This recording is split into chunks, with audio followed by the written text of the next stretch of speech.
And we are live. How's everybody doing tonight? My name is Anthony Brian Logan, and you're watching and or listening to ABL Live. I thank y'all for being here. You could be a few places in the world, but I'm glad you're right here with me live on the show. There's a whole lot going on all over the place. Shout out to Kayleigh McEnany for wrecking the media when it came to the Obamagate situation. Explain what Obamagate is. Use it in a sentence. What's the real origin of it? Well, they got a little bit more than what they asked for, in my humble opinion. I thought it was fantastic the way she handled that. The NFL talking about, hey, we'll give you some draft picks if you hire some quote unquote minority coaches. I mean, that's going to just end terribly. I mean, it's not going to end very well at all. Especially like if it's me and they're telling me, all right, you may be up for a head coaching position, right? And I'm seeing stuff like this. I'm like, all right, well, look, do you guys want me because of my talent, of my expertise, of my knowledge, or is it because you want a higher draft pick? No, to go from middle of the third round to another second round pick. Like, let's say you're entitled to one second round pick, then you get bumped from the third up to the second, and you might have already have had another pick you got from a trade. It's just too much going on. We'll talk about that. We'll talk about the first thing, and we'll talk about more on tonight's episode of ABL Live. And I thank y'all for joining. As always, if you enjoy the content, give me a thumbs up, please. Help me out. That'll do me wonders. Subscribe to the channel if you're not subscribed already. And just share everything I got. If you're listening to it on the audio streaming platform, you can review me over there. You can share it over there. 5 stars, whatever you could do over there, I'd appreciate it. That'll help me out tremendously. Yeah. So, I'm not really sure where to begin. There's a whole lot going on. Give me 1 second because I got to get all my thoughts organized here. I think I'm going to start with the very first thing, which is the Obamagate situation happened yesterday with Kayleigh McEnany. That was great. Shout out to her for setting everything straight. You know, the reporters have been asking a lot of these same questions lately, you know, over and over again. And it's to the point where, all right, you want a full and complete question answered, then you got it. No problem. And I'm going to tell I'm going to not only answer your question, but I'm going to give you a little bit more as well. I'm going to tell you about all of the media that are out here doing crazy things. I'm going to tell you about the politicians out here doing crazy things, lying, spread misinformation, talking about, there's plenty of evidence about the, what was that? The Russian collusion.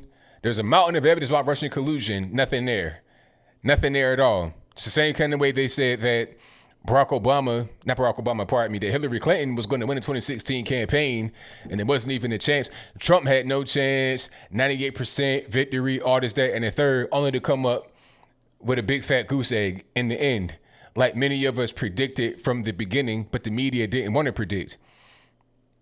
You know, and I like the part towards the end when she was like, hey, you know, maybe you guys should just tighten up a little bit and you know, like you're supposed to be doing. Go out here, do some research like you're supposed to. Like if you're a journalist, do some research. That's your job, okay? Don't be asking me all these questions. You are the journalist. You have the resources. You have the time to be able to do investigative work. You do that. And then come back and tell me. So I thought that was fantastic that he did that. And yeah, shout out to Justin the Mash. I forgot about this story. Shout out to Justin the Mash, you know, Monster Mash, the guy that was in the GOP. I think he was in Utah, if I'm not mistaken. If I'm wrong, let me know in the comments below. But he was talking about running third party, right? And now all of a sudden he's like, oh, nope, not going to do that. I was like, yeah, I bet you're not going to do that. The media, they know that their time is coming to an end. These guys, these, you know, rabble rousers know their time is coming to an end. And I thank Kayleigh McEnany for just letting everybody have it. You know, it's crazy how such a small little girl can be so tremendous. Can cut her words cut like a Ginsu knife. Matter of fact, a samurai sword. How about that? Cutting head straight on off. Yep. So, but shout out to everybody in here. You guys are fantastic. All right. And I'm reading some of the comments. Somebody had to get banned right quick. That's okay. Let me see. Now, yeah, hold on. Shout out to LF Third. I saw that about the mayor in Los Angeles talking about they're not going to fully reopen until there's a cure for the virus. It's like a cure. Has there ever been a cure for a virus? Ain't no cure. Ain't no cure for no virus. As far as I know, I could be wrong, but the common cold, ain't no cure for that. SARS, MERS, ain't no cure for that. The flu, ain't no cure for that. There's no cure. You might have a vaccine, but that's not a cure. That's just something that would prevent you from getting it. And prevent, I use that word kind of loosely because sometimes doesn't even do that. It might actually give you the virus. I heard that the spread of, it might have been measles or polio, one of the two, was because of vaccines. It was through vaccine spread because, be clear, when they give you the vaccine, they give you the virus as well. But they're trying to give you the virus with other stuff in it so it'll prevent you from getting it. It'll suppress the virus they give you and then prevent you from actually getting the full brunt of the virus. Okay? You could die from a vaccine. So ain't gonna be no cure.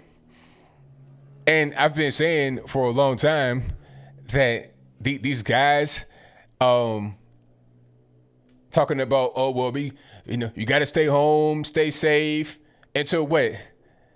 2 years have gone by and you still be talking about stay home, stay safe. All right. Stay home, stay safe from what? Stay home, stay safe from potential car crashes, kidnapping, carjacking, shooting. Stay home and stay safe from what? You may have a fire in your house, a home invasion in your house, somebody shooting through your front window, somebody ramming the car into your house, or tornado, a hurricane, a flood, fire. I mean, there's no real way to stay 100% safe. It just ain't really a real thing.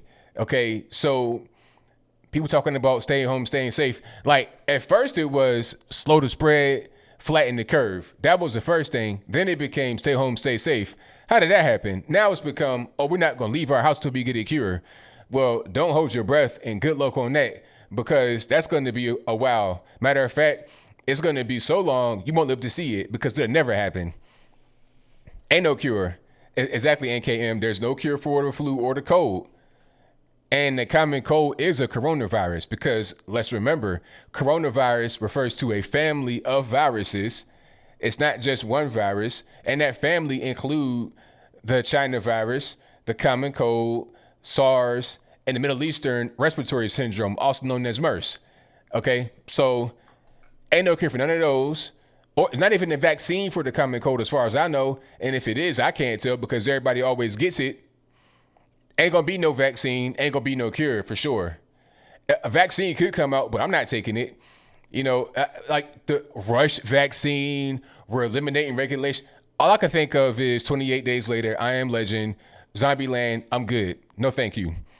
Last of Us, I don't want it. Contact tracing, yeah, I'm good money. Graduate together, what is that all about? Is that what Obama was speaking at? Graduate together. There's no way you would have me do a virtual graduation. It just ain't even gonna do it. I'm just not going to do that. How about just let me go back and graduate like normal? Okay. Let me see. CNN. Oh, of course it's CNN. CNN airs a 2-hour primetime special honoring class of 2020. So is this a only CNN thing or is it like across television? I'm gonna look right quick to see if it's on all TV or if it's just it's everywhere. Okay. Matter of fact, I want you guys to see this. Hold on, right quick. I want you guys to see this.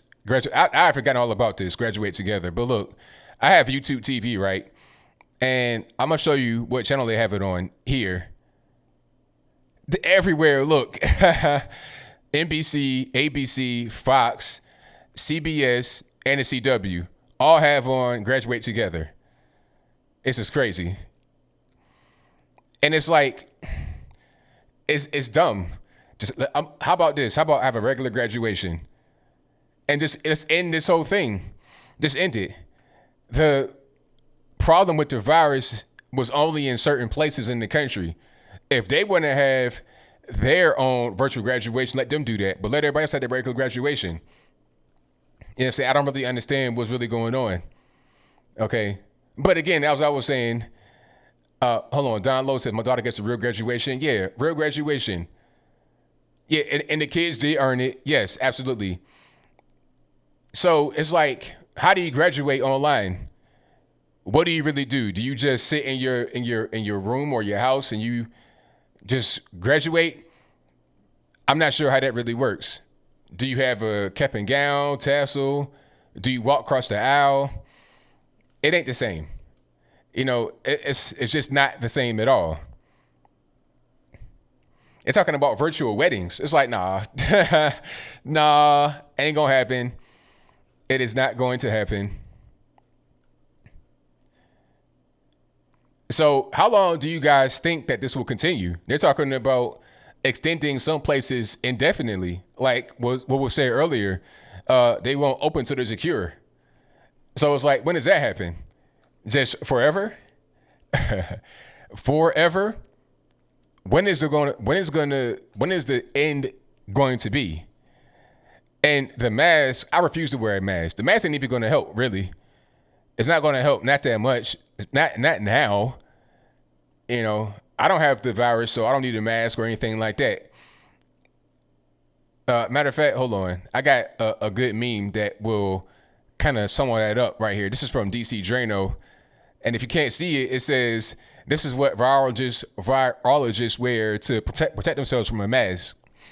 Let me start it over again. This is what virologists wear to protect themselves from a virus. And the guy has on this big blue plastic hazmat looking suit with a giant, like all over his face, plastic kind of shield. It's not a visor because it goes from his hat at the top down into his, I guess you would call it onesie style oversized suit. And he has wrists that have a place for the gloves to latch onto. So there's no air entering his suit at all, except for like if he has oxygen inside his suit. You know, I would imagine he has some kind of way to breathe without getting any kind of external air. And all he's doing is just looking at a virus in a microscope, basically. So if you're going to wear all that to protect yourself from a virus, and when he leaves there, he'll probably go through some kind of chamber to get sprayed off, hosed off, disinfected, and he probably can't take that suit anywhere else outside of the lab, right? But you, just a regular normie, you can wear your bandana to Walmart, and that's going to protect you from your virus. That's going to, you know, that'll protect you from your virus, right? Okay, where your bandana, your painter's mask, that will protect you from the virus. Okay. And it'll stop you from spreading it too. So it's just kind of silly. You know, like I was saying before, 84% of the people in New York who were hospitalized for the virus came from at home or a nursing home. So all of what they're saying don't make any sense. Stay at home, social spreads. It's just all bogus. All bogus. All right. Yeah, hey, the governors, they got to go. Washington, Oregon, California, Illinois, New York, Rhode Island, Pennsylvania, they got to go. Michigan, of course, Gretchen Whitmer, she's got to go as well. All these guys. Oh, have you guys seen the LA County Director of Health? Have you seen this person? Hold on. I got to pull her up right quick because if you haven't seen her, then you'll understand how absurd all of this is. Okay. Now, let me pull it up on my screen right quick. Let me just get it in focus. Okay, there we go. And that is your LA County Director of Health. Now, I'm not trying to be a mean person, but good grief. I mean, come on. She looks like she's dead. And that's just being real. It's not about being beautiful or nothing like that. Look at her. This is a director of health. What are we doing? I mean, she's telling you you got to stay home and you can't, spread the disease. You got to slow the spread, flatten the curve, all this, that, and the third. Really, ma'am? I don't think you should give anyone health advice. I'm just saying. That's just my opinion. I could be wrong, but good night. I mean, visually, this is not really what I want to see. Even if you are good at what you do, don't go out there yourself. That's not giving me confidence. If I'm taking your advice on how to stay healthy, I'm thinking, all right, if I go outside, I'm 28 days later. I got to go get my dog and my gun and just try to figure out what's going on. Like I Am Legend. You understand what I'm saying? So, yeah, these are the people that we're trusting with our health. Okay, there was another person. Oh, hey, I almost forgot. Okay, now, I did a story about the lady, and I'm using air quotes if you can't see me, about the lady in Pennsylvania that is the health director there. Matter of fact, I'm gonna pull it up on my website right quick so I can just have it for reference so you guys can see what I see. All right. And shout out to my man, Marty. I did Marty's show last year with Wendy Bill. Marty Griffin, Wendy Bill over in Pittsburgh, Pennsylvania. I did their show last year. I think it might have been in July. He's kind of a liberal guy, really. People were getting mad in the comments because he was asking me kind of, loaded questions. But he's a good guy. He was a really good guy. Now, look, you see this person right here, okay? That's Marty. My man is getting in trouble. And this person here is Rachel Levin. Now, this person is Pennsylvania Department of Health secretary and a doctor. This is a person telling you stay home, slow the spread, flatten the curve. What they also did, from what I've been reading, is they took their own mother out of a nursing home and or senior living, but was telling everybody else, hey, put your coronavirus patients into the nursing home. What's going on with that? That might have been the lead of the story, really. I kind of buried that lead. So not only are you just a mess with your appearance and probably mentally, you're also, taking your own mama out at the senior living spot and telling everybody else you got to go in there even if you got the virus, which has contributed to all of the viruses. Okay? Matter of fact, let me see if I can find that one. Just to make sure that I'm correct. I'm not saying anything that's wrong. Hold on. Pennsylvania Department of Health Secretary. Okay. Yeah, here it is right here. Matter of fact, and hey, like I said, right on the screen. Okay. Yeah, I'll take my ad blocker off. Pittsburgh Post-Gazette. Okay. Let's pull it up right here. And here we have it on the screen. That is the same person on the screen before you. I'm not sure what kind of wig that is. I'm getting, Lieberman, Lippman, mop vibes. And I'm also getting Steven Tyler plus 75 pounds on the bleach blonde treatment, but I digress. Secretary of Health's mother moves out of personal care home. So that's kind of, I'm not sure it might be kind of a liberal paper, but what they're saying is the mother was taken out of the home. Why? Oh, because, her son, daughter, whatever, told her to. You understand what I'm saying? Because of the virus.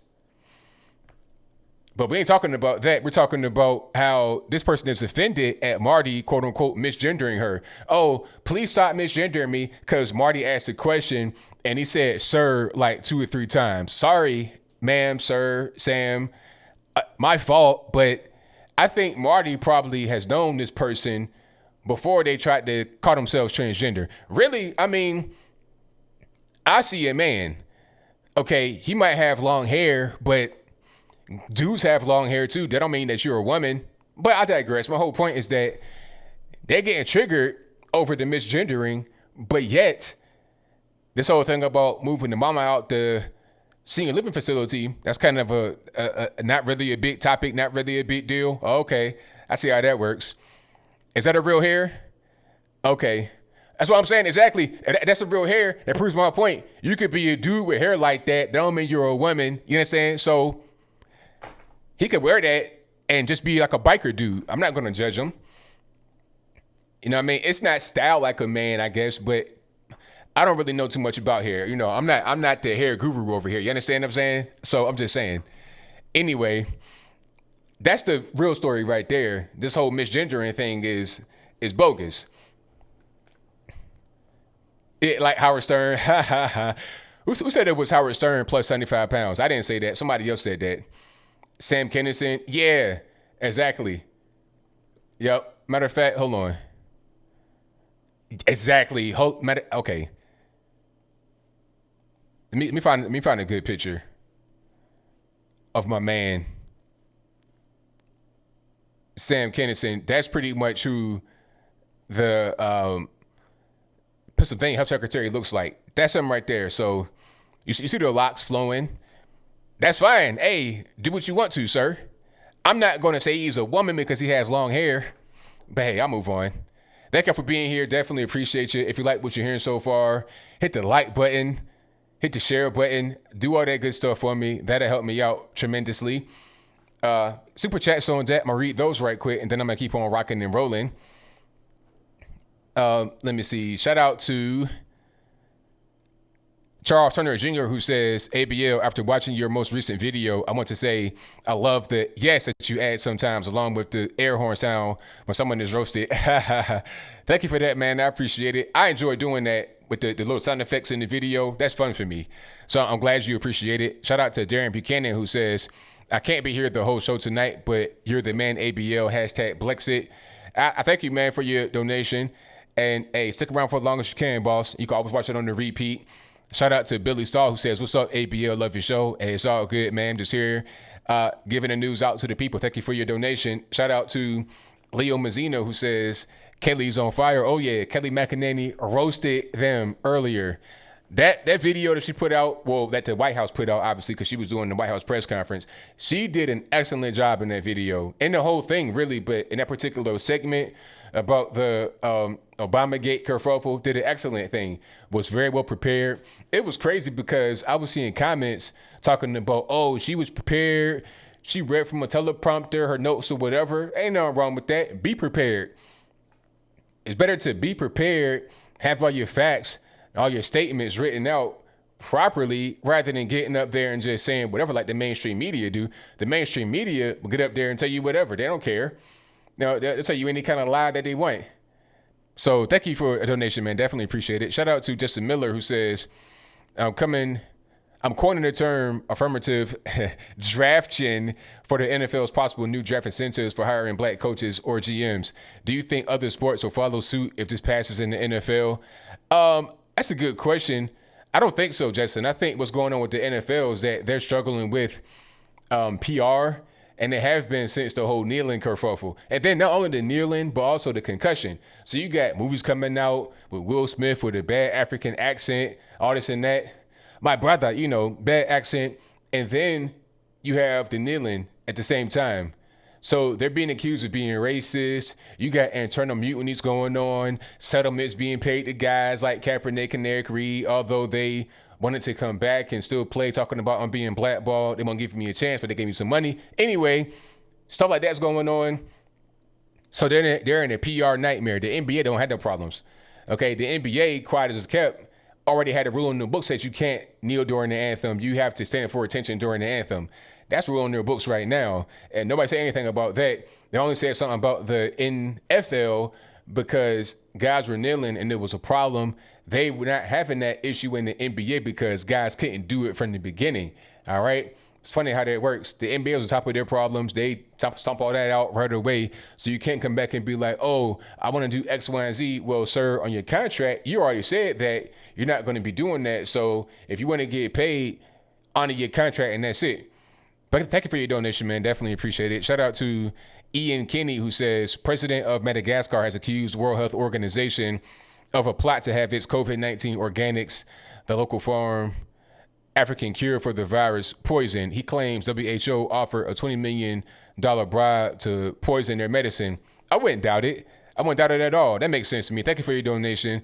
Didn't they also send like tainted test kits from China to Africa? I forget what it might have been, Uganda or somewhere. I forget what country it was in Africa, but one of the leaders tested the test. Okay, he tested a goat and or some kind of fruit or something to see if it had COVID, just to make sure the tests were right. And then they came back positive. How does a fruit become positive for COVID-19? Faulty tests and or tainted tests, trying to trick people into getting it. So then, like, if they touch it while taking the test, now all of a sudden they got it.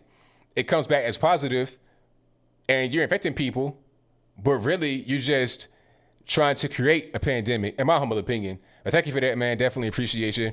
Oh, Tanzania? Okay, Tanzania. Shout out to Tanzania. Big up to them. I was close. It's right there. Tanzania, Uganda, same thing. Not quite, but close enough. Anyway, shout out to John Kirsch, who says, you are amazing with the emoji. Thank you for that, boss. Definitely appreciate it. Shout out to Charles Turner Jr., who says, LA Mayor Eric Garcetti is a total bozo. Hey, that's the word right there. Total bozo for Eric Garcetti. That ain't they ain't telling no lie right there. None at all. Shout out to Aaron Burns Marsh, who says in 1950 there was a red under every bed. 2001 it was a guy in the cave on the dialysis machine. Today they're trying to scare us with the common cold. Exactly. That common cold. People so afraid. I'm getting dirty looks in the grocery store. I don't have on the mask and gloves. It's like, look, don't look at me strange. I'm going to be all right. Y'all the ones going to be, breathing in CO2 waste from your lungs. You're going to be out here trying to jog in the mask, can't breathe, lungs collapsing, all types of problems from having your mask on, and you don't know where it came from. That thing might have came from a Chinese warehouse somewhere in Tibet, for real, with people stepping on it with their bare feet, all kind of crumbs and rat hair and everything else in your mask. You put that on and wear it like it's all good, like it's going to help you. Ain't going to do nothing for you. Thank you for your donation, though. Definitely appreciate it. Shout out to Zadochus Kingsword, who says, happy Saturday, ABL and chat fam. Right back at you, boss. And thank you for your donation. Shout out to Squished 300 ZTT, who says, thoughts on police brutality case involving, you almost got me. You almost got me, but I stopped it. Thank you for your donation, though. Definitely appreciate you. Shout out to my man Jericho Green in the building, who says, show some respect for the dead, a.k.a. Powder's mom. Thank you for that, man. I appreciate you. Hey, LA County Health Director needs some health direction herself. Good night. I mean, she looks like she just died right now. You understand? Weekend at Bernie's. That's the real Weekend at Bernie's. But thank you for your donation. Shout out to Jose Navarro, who says, you should encourage at the very least face masks so you don't breathe other people's problems. This way we can all go back to work. I mean, my thing is, how long is that going to be around? Forever? And I got to be able to breathe, man. I can't do it. You see my nose. I got to be able to. I'm used to breathing in a lot of air, so I put a mask on. Now I can't breathe. How am I going to live like that, man? I got to be able to breathe oxygen. I mean, how about this? How about we just go back to work? Some places are just opening up and saying, all right, I'm opening, come arrest me. Elon Musk did that, and they didn't do anything. They said, okay, we'll give you an exception. I bet you will give an exception. You ain't going to arrest Elon Musk and get sued out of your drawers in California. You understand what I'm saying? And I think that same thing can be done all over the country. And Elon obviously is a big, powerful guy, has a lot of money, but I know regular, everyday people that are doing it too. People that got very small businesses, people you don't know, they're opening up. Because it's like, I can't go on like this. I'd rather would just roll the dice over getting locked up for opening my business versus just staying home and doing nothing. So open up. How about that? Face mask, no face mask. Shout out to Charles Turner Jr., who says, ABL, this nonsense about misgendering someone is more alphabet soup group BS, to quote Jericho Green. Alphabet soup group BS. That's hilarious. That's a great saying from Jericho. And thank you for your donation. Shout out to Jonestown Autopsy, who says, hashtag lockup44, hashtag Flynn revenge, hashtag Graham is swamp. Hey, there you go. Hey, we'll see if any charges come against Mr. Barack Obama. That'd be interesting to see. But, my faith in that is kind of low because Hillary Clinton had as the cool kids say, mountain of evidence against her and nothing happened. But we'll see what happens. And thank you for your donation. Shout out to Bucola Buffalo, who says, you see the NFL players arrested this week must be because they have no opportunities to succeed, like Brandon's guest said, huh? Thank you for that, man. I appreciate you. Yeah. A guy got locked up just now, or I just saw it just now, on like a gun, like discharging a weapon, battery. It's like, what are y'all doing? A couple of guys in Florida, and this story might be kind of told improperly, so bear with me. The story I read was a couple of guys in Florida that are in the NFL right now that are active players on a roster. As far as I know, if I'm wrong, let me know in the comments below. If they're not on a roster right now, probably because they got cut after this whole kerfuffle broke, but I move on. These guys are in the NFL, right? So what they decided to do was gamble out in Florida. Not sure if they're from there, probably from there. Probably a couple of Miami guys. But anyway, these guys in Florida gambling. It might have been in the card game or something like that. They lost 70 grand according to a witness. So they come back the next day, maybe to the same spot, different spot or whatever, and they are playing another card game. High stakes, probably, of course. You lost 70 grand, that's high stakes. But at some point during the card game, they pulled the guns out. They pulled the iron out, and they robbed everybody in there. Now, this is broad daylight as far as I know, right? NFL guys, you might not recognize them on their face, but if you're in the NFL, I presume you're going to be a little bit physically imposing, unless you're like, you know, a quarterback usually, or a kicker or a cornerback. If you're an offensive lineman or something stupid like that, I mean, come on, you're looking like just a giant block of a man. You understand? And it's broad daylight. So if you got any witnesses that have witnessed the situation go down, it'd be easy to point you out. And if they know you from playing football, they know your name, your first and last name, because with NFL guys, what they do, since you don't see their face ever, when they tell you who they are, they go by their first and their last name. You know, my name is Anthony Logan, number 85 on the Pittsburgh Steelers. You know, they'll tell you that. So you know everything about them. But these guys robbed everybody in there, taking jewelry, money, all kind of stuff, right? And they had getaway cars positioned in the place to where they can just hop in and roll out. But now I think they've been arrested for that. Okay. It's like, what are y'all thinking about? Why would you do that? And the excuse of coronavirus is not even there because the virus hit during the off season. It hit during the off season. It wasn't even really a big deal. Okay. They had the big game and everything. As far as I know, if I'm wrong, let me know in the comments below. They had the big game. Everything was fine. So they were in the offseason. What are you doing robbing people during the offseason? Okay, if you're losing in a high stakes card game, take the loss and move on with your life. Don't just try to rob people. You're going to get caught, sir. What are we thinking about? But hey, it is what it is. Below me says, the robbers went to work and weren't social distancing. Apparently not. Apparently not. Yeah, the mask ain't gonna work. We know you are, sir. I see your shoulders like your shoulder is like this high on top of your ear. I know you are. So, yeah, that thug life. Hey, if you playing in the NFL, there's no point of the thug life anymore. Leave that behind you. You can't take it with you. There's no point in doing it. You're not gonna get away with it. You know, you can't have 1 foot in, 1 foot out. Have both feet in or both feet out. And if you're gonna be out, then be out. Just be in the street. You know, or be in the NFL. Pick one. You can't have both.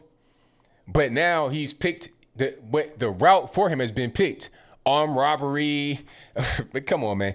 Gun, like probably a dirty gun. All that going on. Crazy. But it is what it is. Alrighty. Shout out to, let me see. Oh, there's lots of chats coming in. Let me just read some of these right quick. Shout out to Valerie Rogers, who says COVID-18 is not killing that many. I mean, 19. Oh, speaking about COVID-19, 18 or whatever. I heard, what's the name? Fauci say COVID-16 by mistake. It's like COVID-16. Is that a different one? Is that a new strain coming out? Is that one that failed in production? Because didn't Fauci approve of money going to the Wuhan facility where the virus came from, allegedly? Didn't he do that? I'm just trying to figure out. So maybe there were different strains of the virus that they knew. Because my thing is, why call it COVID-19? Like, what's the 19 number all about? Was there more before this? 18, 17, 16. I don't really know. Were they effective? Not effective? What's going on with this? But I digress. Shout out to Valerie Rogers, who says people have the power, not politicians. That's right. Open your store up and then see what happens. And if everybody does that, it can't arrest everybody. And if people are coming to the store voluntarily patronizing it, what is anybody going to do? You can't stop that from happening. Shout out to Mr. D, who says, I went back to work. It's like a concentration camp. Got to wear a mask, goggles, infrared camera, temperature checks before entering. TSA at work is crazy. I can imagine how that is. It's like you go into the penitentiary just to go to work. And matter of fact, you have less security at a penitentiary. They're not taking no scanning your temperature before you go in there. Nothing like that. Mask and goggles. You have a tighter secure place in the penitentiary. And what if you want to leave during the day to go to lunch? You going through it all over again? That's crazy. Alrighty. And shout out to Ian Kinney, who says, did you hear about US DOJ versus Alphabet Google? I've not heard about that, but I'm interested in what's going on with it. Oh, I'm sorry. I did hear about that, about antitrust laws. Yeah. See, that could happen, but I think that's why they had Alphabet to begin with, because rather than Google owning all these things, you can have it under a different parent company. So they may actually beat that, or they may try to evade it, but they already kind of splinter a little bit anyway. Even in their stock price, they got 2 stock prices. So if they're trying to get them split up more, that could happen, but they're already split. So we'll see how that works.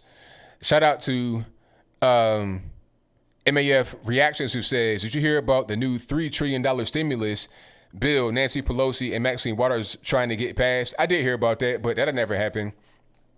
You had 14 Democrats voted against it. It passed in the House, but it won't go past the Senate. Not at all. They have an advantage in the House, the Democrats it is, but when it goes to the Senate, that's a Republican advantage. Anybody going to vote for that? I think it was only one guy on the Republican side in the House that voted for it. Not sure who that was or why he voted for it, but it was only one guy. So you're not going to have that same issue of it passing over in the Senate. And I think Trump still has to sign it. He's not going to sign that. You know, there's all kind of things in there. You know, the main thing, of course, to the regular normie would be the extra stimulus check of $1,200, but it's a lot more in there. It's talking about all kind of lefty initiatives that don't make any sense when you look at it in the long run or even in the short run. Shout out to Bucala Buffalo, who says Quentin Dunbar and DeAndre Baker, DBs from Seattle, New York Giants. Okay, so they're DBs. They're probably kind of tall though, so people know who they are. That's why they got locked. Shout out to Marie Stark for your donations. And keep it up. Will do. Most certainly appreciate it. Shout out to Valerie Rogers, who says they could get arrested, no social distance. Hey, they could. I guess we're not really enforcing that too much anymore, huh? You can have a card game, high stakes, in the middle of the daytime, and it's all right.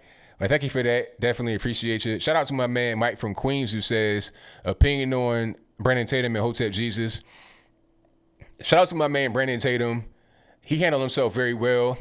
He kind of snapped towards the end, but I don't blame him because they were badgering him all night. And to back up a little bit, in case the crowd doesn't know what I'm talking about, there was a debate with Brandon Tatum and other people. You had my man Bryson Gray, who did the MAGA rap challenge, and you had other people. You had Lawrence Jones from Fox as a quote unquote moderator, Antonio Okafor, who's a cool person with the NRA, Uncle Hotep, good dude, and Hotep Jesus, who I don't like. Hotep Jesus has an issue with Brandon Tatum from years ago, like 2 years ago. It was an issue. So the point of the debate was talk about Ahmaud Arbery, right? And whether it was legal, illegal, deserved, undeserved. And by the way, that whole thing about did he deserve to die, that's an emotional argument. It has no relevance in the legal situation, but I move on.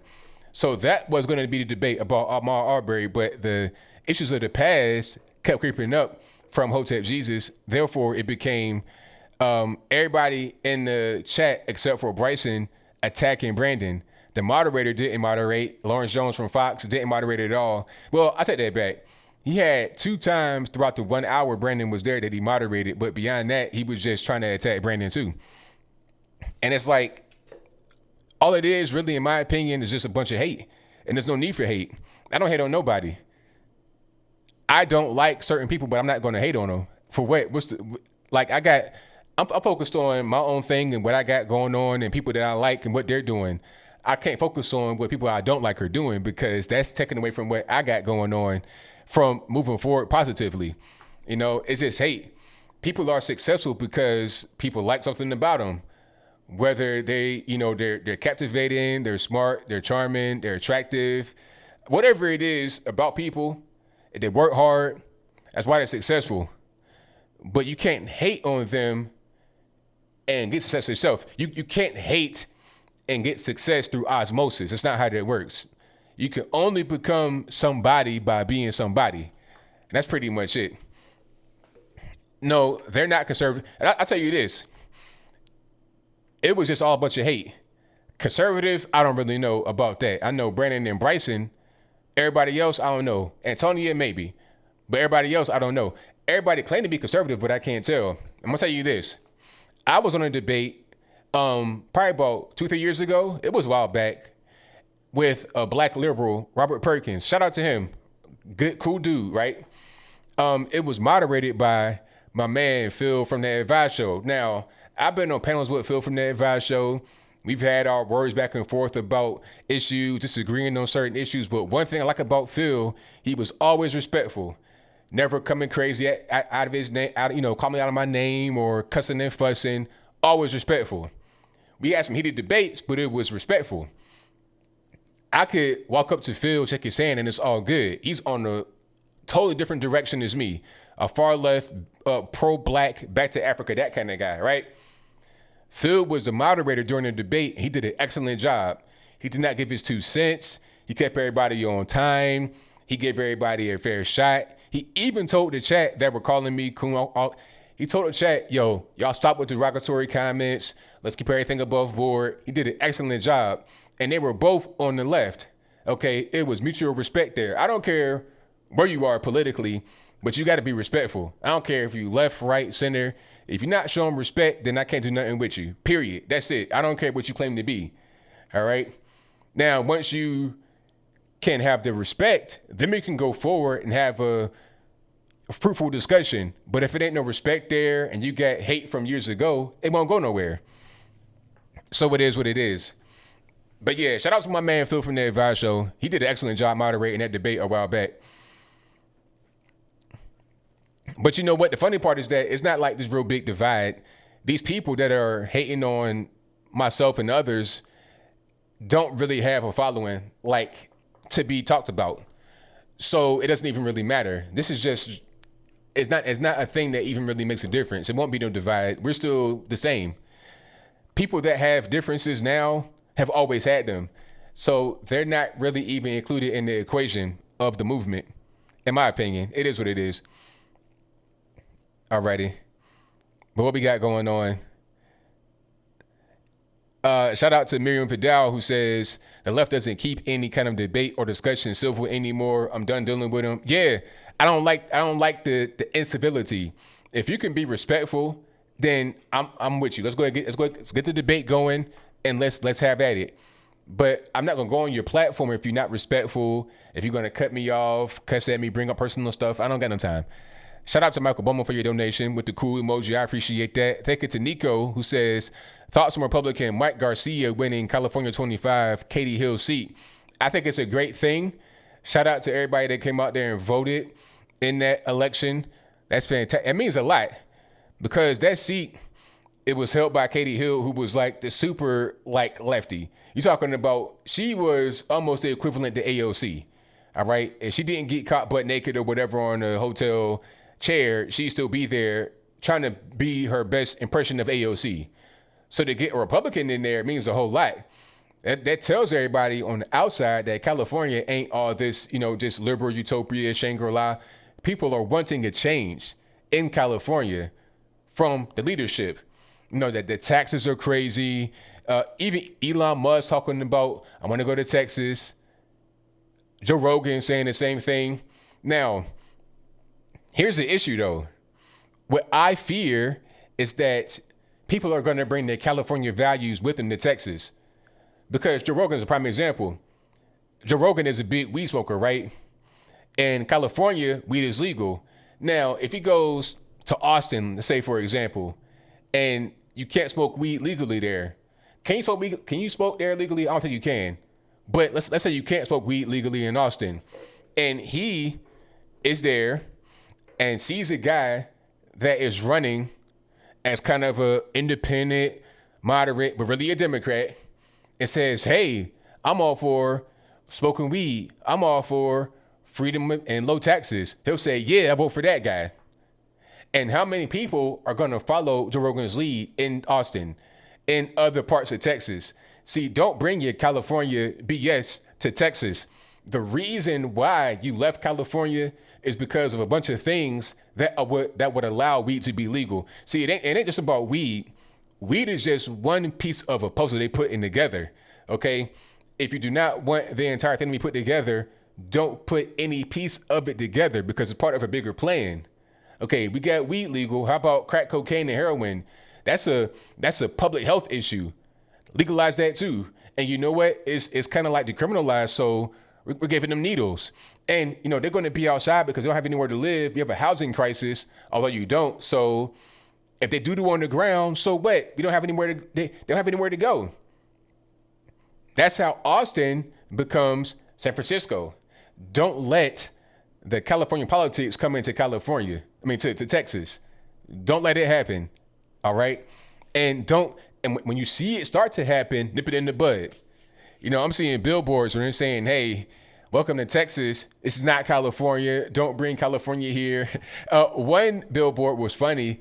It was a "Welcome to Oklahoma" sign, but they put "Welcome to Texas" on it. So if you were driving from California, you might get lost and go to Tulsa or somewhere rather than Austin. You understand what I'm saying? So that was great.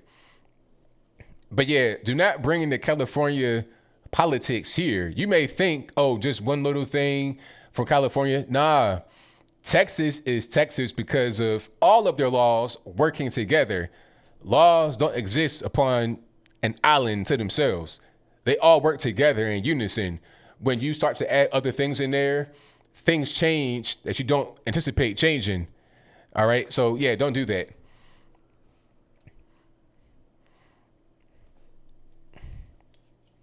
Now, see, the thing about drugs, John Miller, if you make all drugs legal, you have to understand drug addicts are not responsible people. They're not thoughtful people.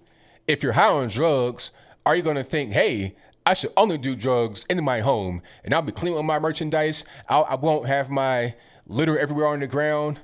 Drug addicts are like zombies.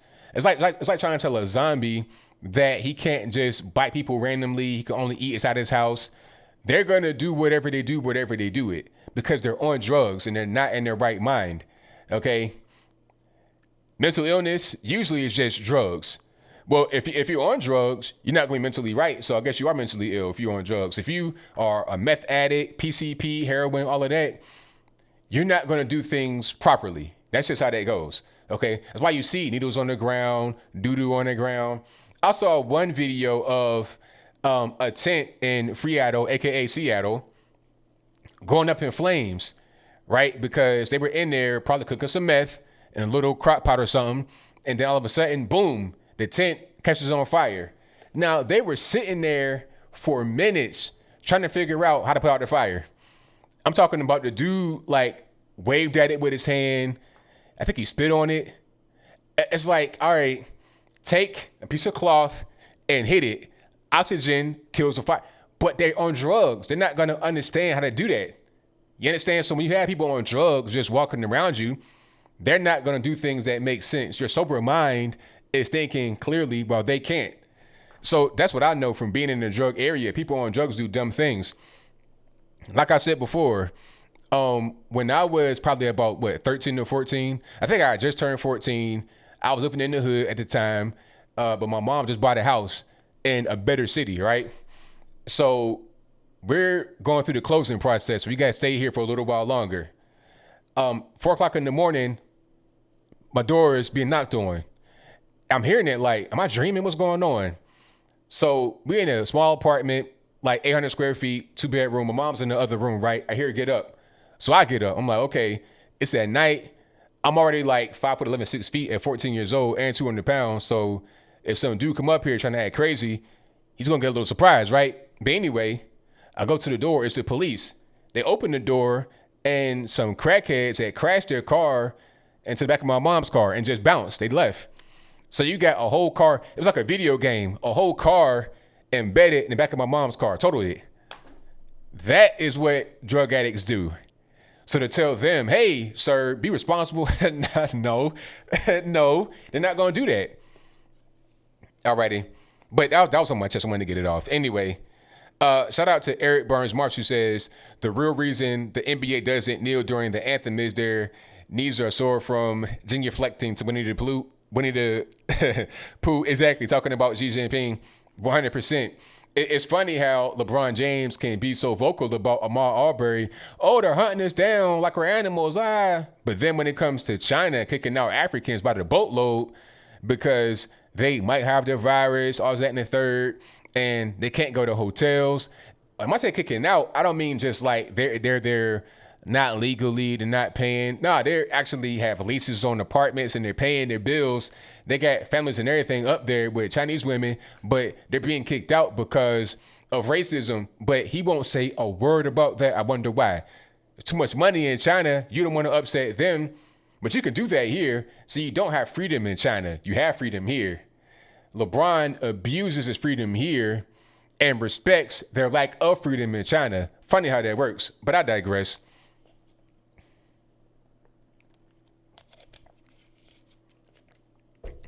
But thank y'all for being here. Definitely appreciate it. If you like what you're hearing so far, give me a like on the video. That'll help me out tremendously.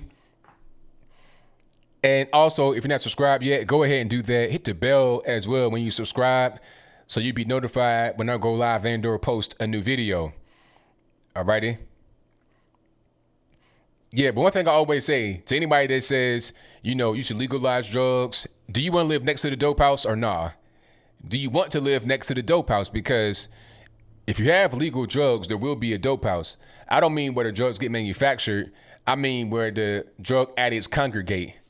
A crack den, if you call it, a dope house, crack den, heroin, haven, whatever it is going to be that spot where they congregate at. Do you want to live next to there? Because I've lived next to there. I've been in the crack house before when I was a little kid, and I got smoke blown in my face. Do you want to be there? Do you want your kids to be around that kind of environment? Like meth labs blowing up. Do you want that to happen? Do you want a meth lab in your apartment building? So then when he's down there tweaking and geeking, all of a sudden, boom, now you got a 5-alarm fire in your apartment building. Is that what you want? I don't think so. But anyway, thank y'all for joining. What else I got going on? There's a whole lot happening. I just want to make sure that I got everything on deck. Oh, my man, Arkansas Mo. Shout out to Arkansas Mo. This guy is on a TV show called Love and Hip Hop, right? I did a video about that because you didn't see it. He decided to defraud the PPP program. What he did was say he has a company called Flame Trucking, and he says his payroll is $1.5 million per month with like over 100 employees, right?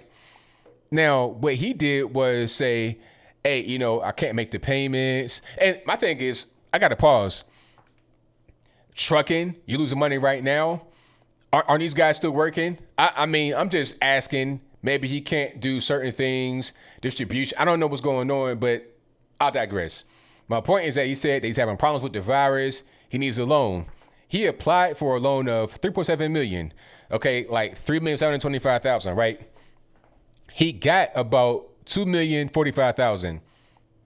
It's right around $2 million flat, right? Now, this guy spends $1.5 million on cars, jewelry, a diamond ring with 5.73 carats. For himself, of course, not for a wife. Nah, just to floss in the club, as the cool kids say, right? $1.5 million on himself.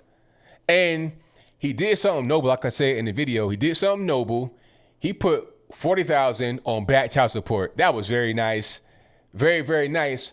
But the problem is when you're taking government money that they give you and paying government debt, which is what child support is, they can see that. It's like, sir, what are you doing?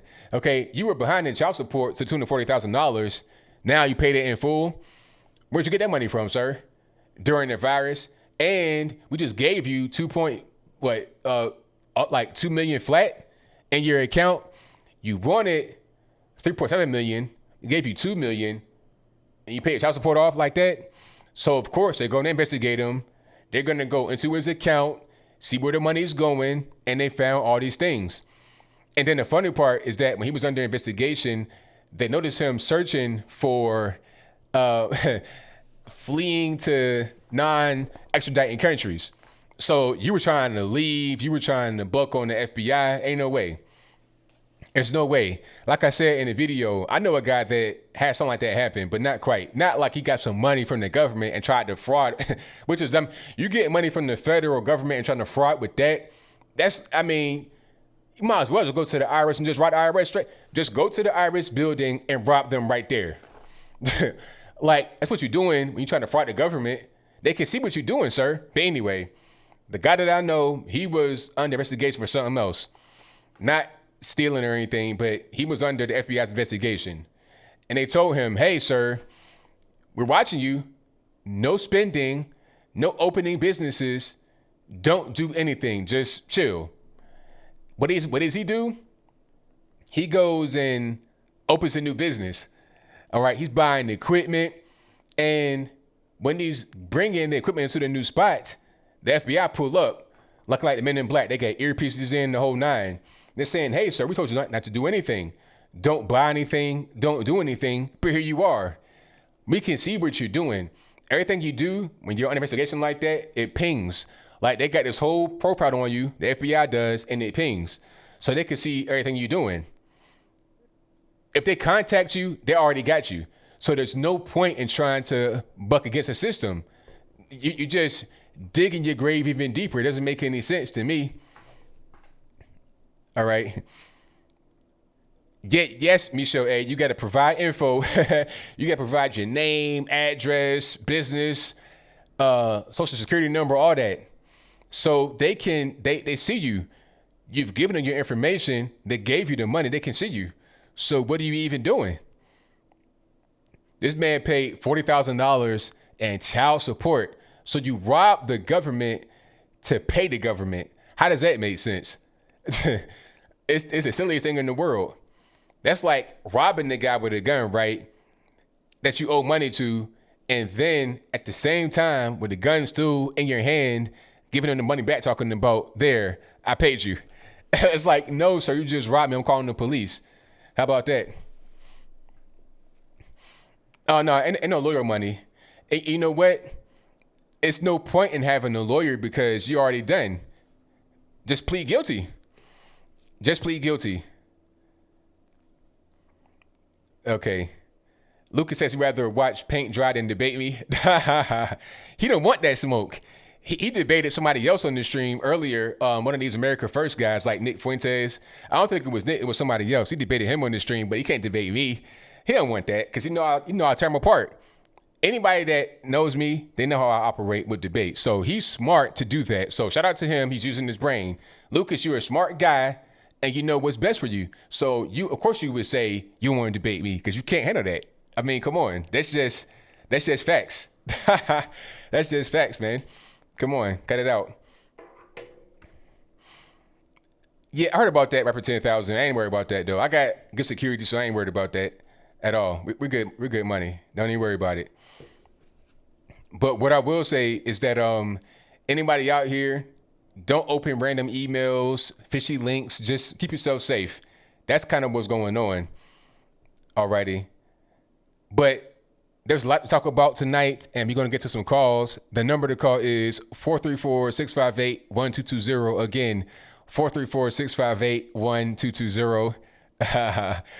Shout out to my man, Amazing Lucas. Yeah, he don't want that. I tear him apart. Oh boy. And then I heard that. Then it's going to be something personal. But nah, I'm going to keep my cool. I'm going to stick to the facts. Okay. Let's get to the. Hold on. Open my Skype real quick. See if it wants to work.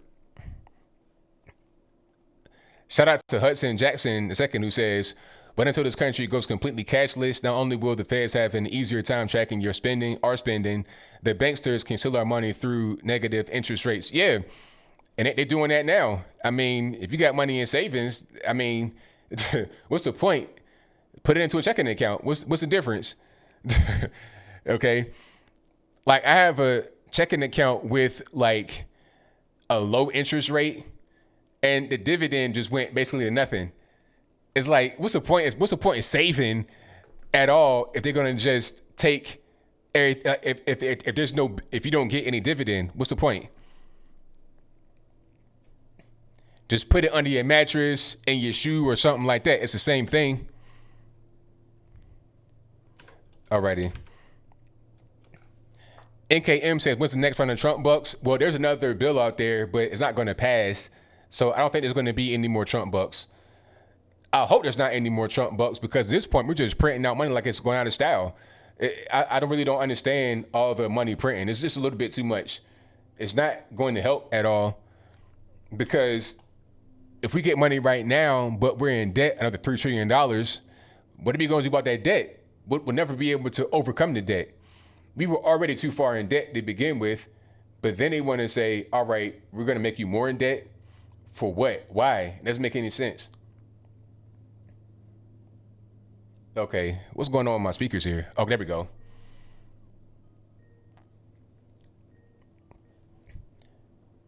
Nippin, what's happening?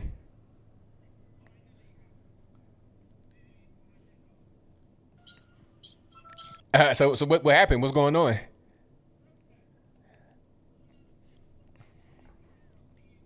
Oh, really?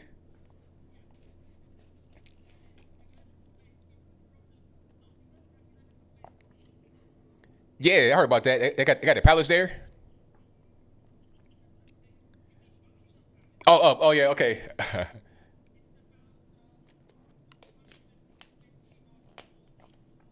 Okay.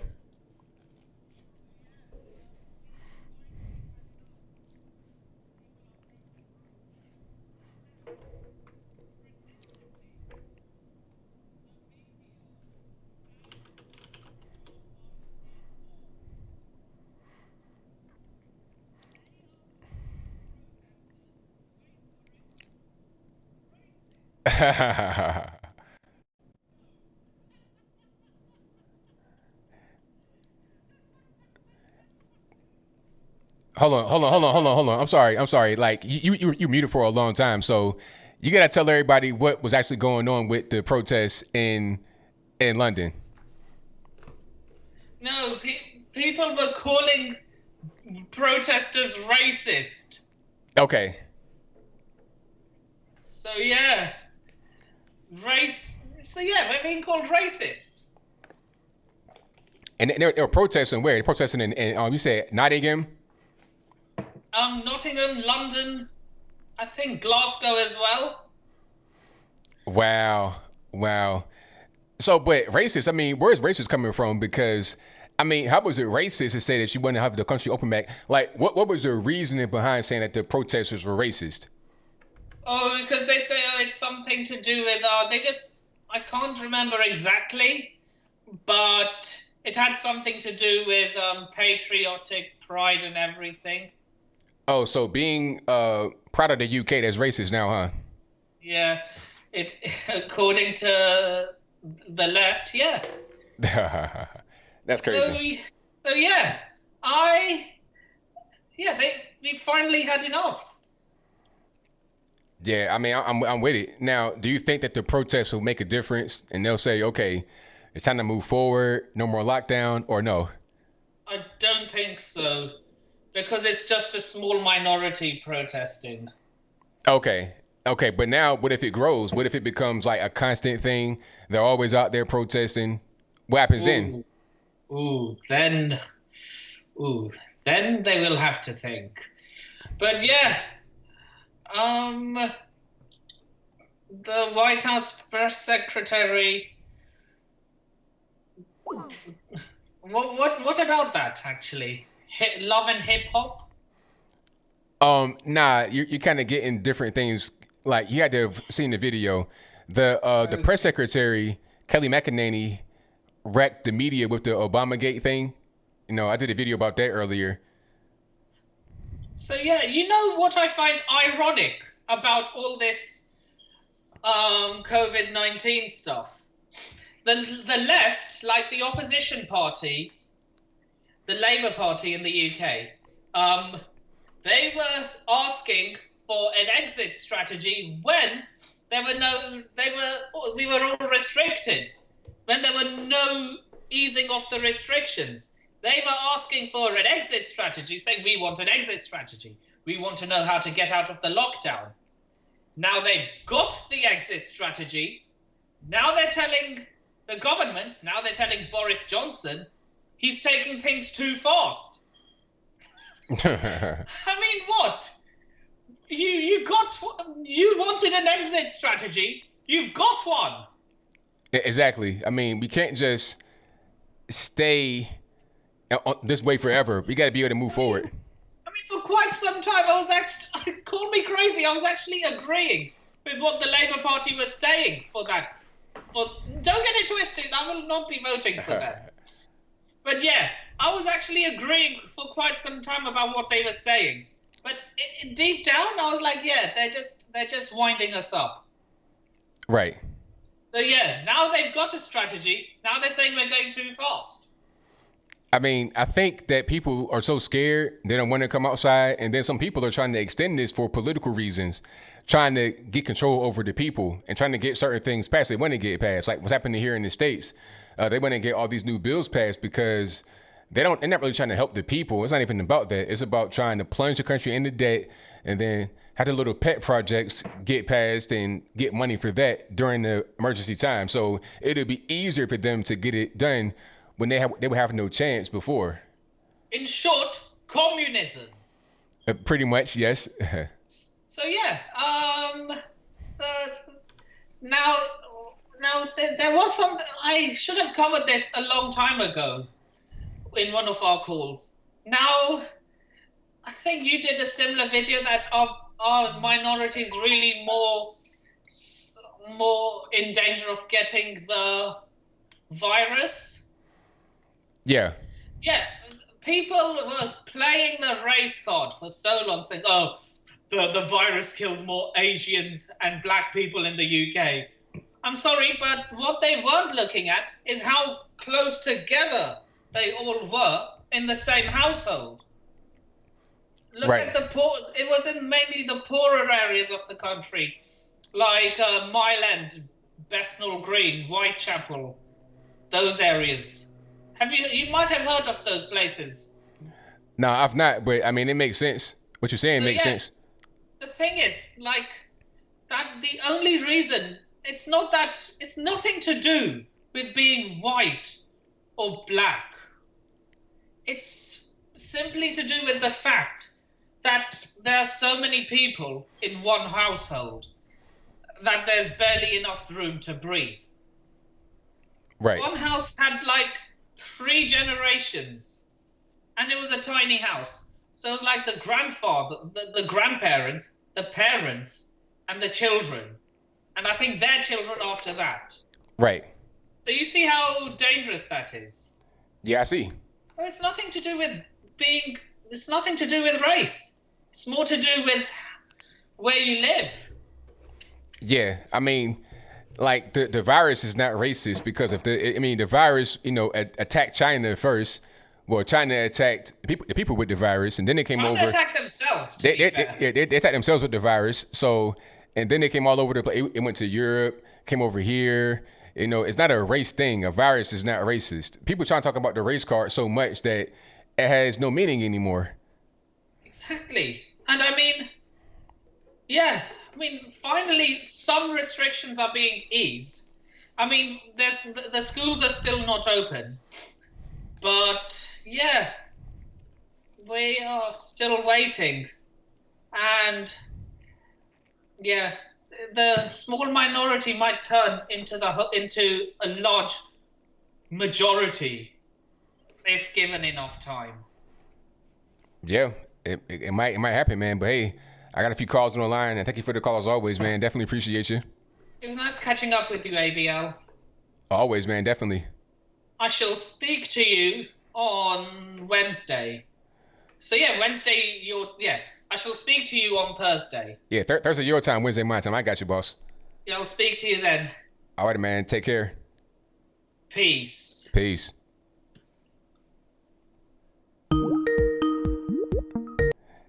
Now, I'm trying to turn the ring down. That's why I had Nip muted at the beginning, because I was trying to turn the ring down so you wouldn't hear it, and I'm trying to do my thing, but it didn't work out too well. Let me just try to fix this, and then we get back to the calls. Hold on one second here. And thank y'all for joining. We got a nice size chat in here. Just so I know, who is still locked down? And if you are locked down, are you just saying, you know what, I'm gonna go out and do whatever I want to do? Like, tell me what's going on wherever you live. Okay, let's get to the next call. All right, call you on the line. Who am I speaking to? 607. Good evening, ABL. This is Chuck calling from Jacksonville, North Carolina. All righty, man. What's going on? Everything's well, hopefully for you as well. Oh, and as for this lockdown thing, I want to talk about two things. First and foremost, today we had beautiful weather. I'm on the coast of North Carolina, right on the beach side. So ran edge, and my God, that beach was packed today. So this whole lockdown thing, I think I called back a while ago, and I mentioned this. I think the actual lockdown will not be done by the consent of the government. It'll be done more or less like people saying, yeah, we're done with this. Goodbye. We're doing it. You don't like it? We don't care. Yeah, because, I mean, at a certain point, you can't have police come in there and try to break that up. I mean, you got, 10,000 people on the beach and it's packed. What are you going to do? I mean, you can't do anything about that. Same thing with any kind of restaurants, bars. If they're all packed, what can you really do? All you can do is just give recommendations and guidances, but it's up to us to follow it or not. And if we don't want to follow it, oh well, that's our choice. Nevertheless, the second thing I want to talk about, I want to give you, I have a conspiracy theory for you. All right. The conspiracy, I think it was yesterday, the communications director of the DNC, her name is really odd. I can't enunciate it. She says something that, I can't remember exactly what she said, quoted, but she more or less said, hey, the convention must go on because we haven't officially endorsed Biden yet. And it raised a lot of eyebrows. Now, okay. My conspiracy theory is this.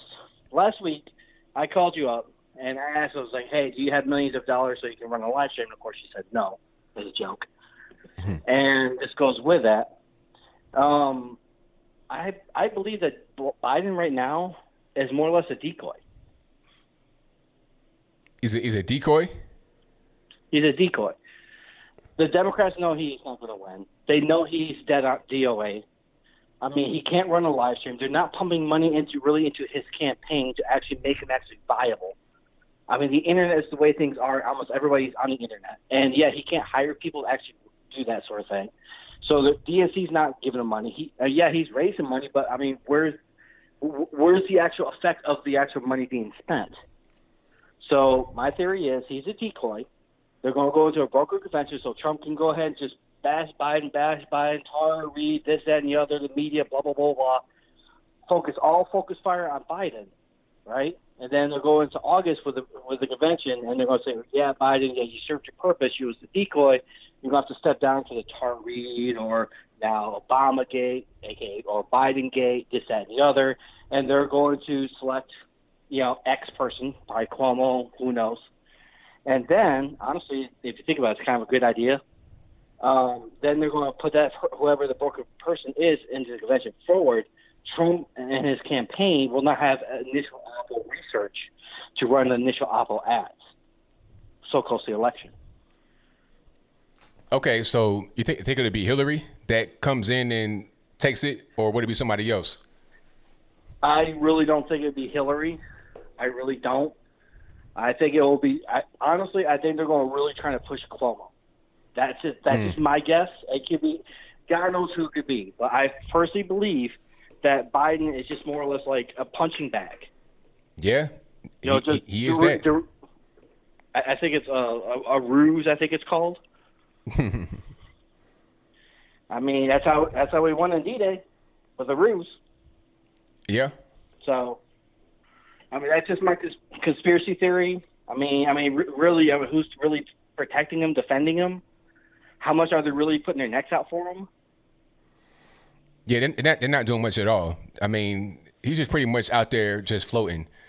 I mean, Barack Obama gave one endorsement of him, and that was pretty much it. And that was like super late. People were asking him, hey, where are you, sir? You're supposed to be out here endorsing. What do you got going on? He didn't do anything up until like just recently. So I think you have a point. And I think, I don't know if the states can do this, and correct me please if I'm wrong, but I think most states have actually canceled the primaries. So even if if they're actually using this idea, if the other states have canceled their Democratic primaries, that means Biden will definitely not be able to actually cinch the election or cinch the nomination, because he won't have enough delegates going into the convention, because COVID's giving them, COVID's being a present to them. I could be wrong. I mean, I don't know if the states can do that. I have no idea. And please, if I'm incorrect, please correct me. That's just a conspiracy theory. Or honestly, if I was the Democratic Party, I would actually do that technique. I mean, that's probably the best idea that they have, because they know Biden won't work. Yeah, I mean that's a point, because they don't have much for him. If all their eggs are in his basket, they know they're going to lose. So that's a point. Well, nevertheless, I want to run that by you. Have yourself a good evening. I thank you for the call, man. Definitely appreciate you. Bye-bye. All right, shout out to the caller. Yeah, it's a good point you made there, because, I mean, what does Biden have as far as electability, any kind of viability as a person? He's going out there, don't know what's going on, who he is, where he is. He's a mess. So it does make sense for Biden to kind of be a decoy, but I think that might not be the case, because if they don't go with Biden, then they got to try to like promote the other person, and they have no time. It's already May. It'll be June before you know it. The convention is in July, if I'm not mistaken. So we got to putt. They got to figure out a way to get this whole thing rocking and rolling. All right, let me get to the next call. Mike from Queens, what's happening? Hey, Anthony, what's going on? How you doing? Everything's good, man. Can't complain. Yeah, good to hear from you. Yeah, just a couple of comments about Ahmaud Arbery, or whatever his name is. You have to look at the facts of the case. Leave the emotions out. Stefan Molyneux did a view yesterday, which I think he made a lot of great points in that video. It's kind of long, but I would suggest to anyone to watch it. And the thing with the media is, with the narrative and all. It's not about race and whatnot. They're just trying to divide people in an election year again. Right, exactly. And it's the same old thing over and over. I mean, some people are experiencing it for the first time. They might not understand what's going on. They might not recognize what's going on, but we've already seen it. We've been here. So it's like, what do we do? We're trying to do the same old thing. It didn't work last time, and you had a better candidate last time in Hillary Clinton. So why are you trying to do it right now when we already know that it's bogus and you got a worse candidate? Like, I don't understand the purpose. And it goes to everything with the Democratic Party. Not the ability to come up with a formidable platform to counter the Republicans, being butthurt on Hillary losing in 2016, all the nonsense with Flynn and the FBI, the countless investigations. It's all rolled up into one. Right, exactly. And what gets me is the whole thing with Flynn. When you look at, there's a lot of good people in the FBI, the ground agents and whatnot, but, you look at the same tactics that they use, like with the mob and stuff, like they would take a rat, like Sammy the Bull, or any mafia turncoat, and like take someone who killed 15, 20 people and use it against someone they're trying to convict that murdered people too. Right. So how do they have credibility when it comes to that? That's a good question. I can't call it. Well, that's why I think in most cases, I think most people plead out. You know, they don't want to risk going to trial because you don't want to go through the ringer and the amount of money you're going to lose in legal costs and whatnot. But this is how they operate. Right. You know, and basically, you know, Flynn was in, you know, Michael Flynn was basically entrapped, and it's disgusting on all the stuff that's coming out, because it was a violation of the Fourth Amendment, what they did to him. You know, I don't need to get into it any further, you know, because it's just we just got to hope that these people are held accountable. And I don't know, they keep saying they're going to do it. You know, Trump's out there tweeting. Oh, you know, I hope this Durham investigation, which is a criminal investigation, I hope it yields dividends.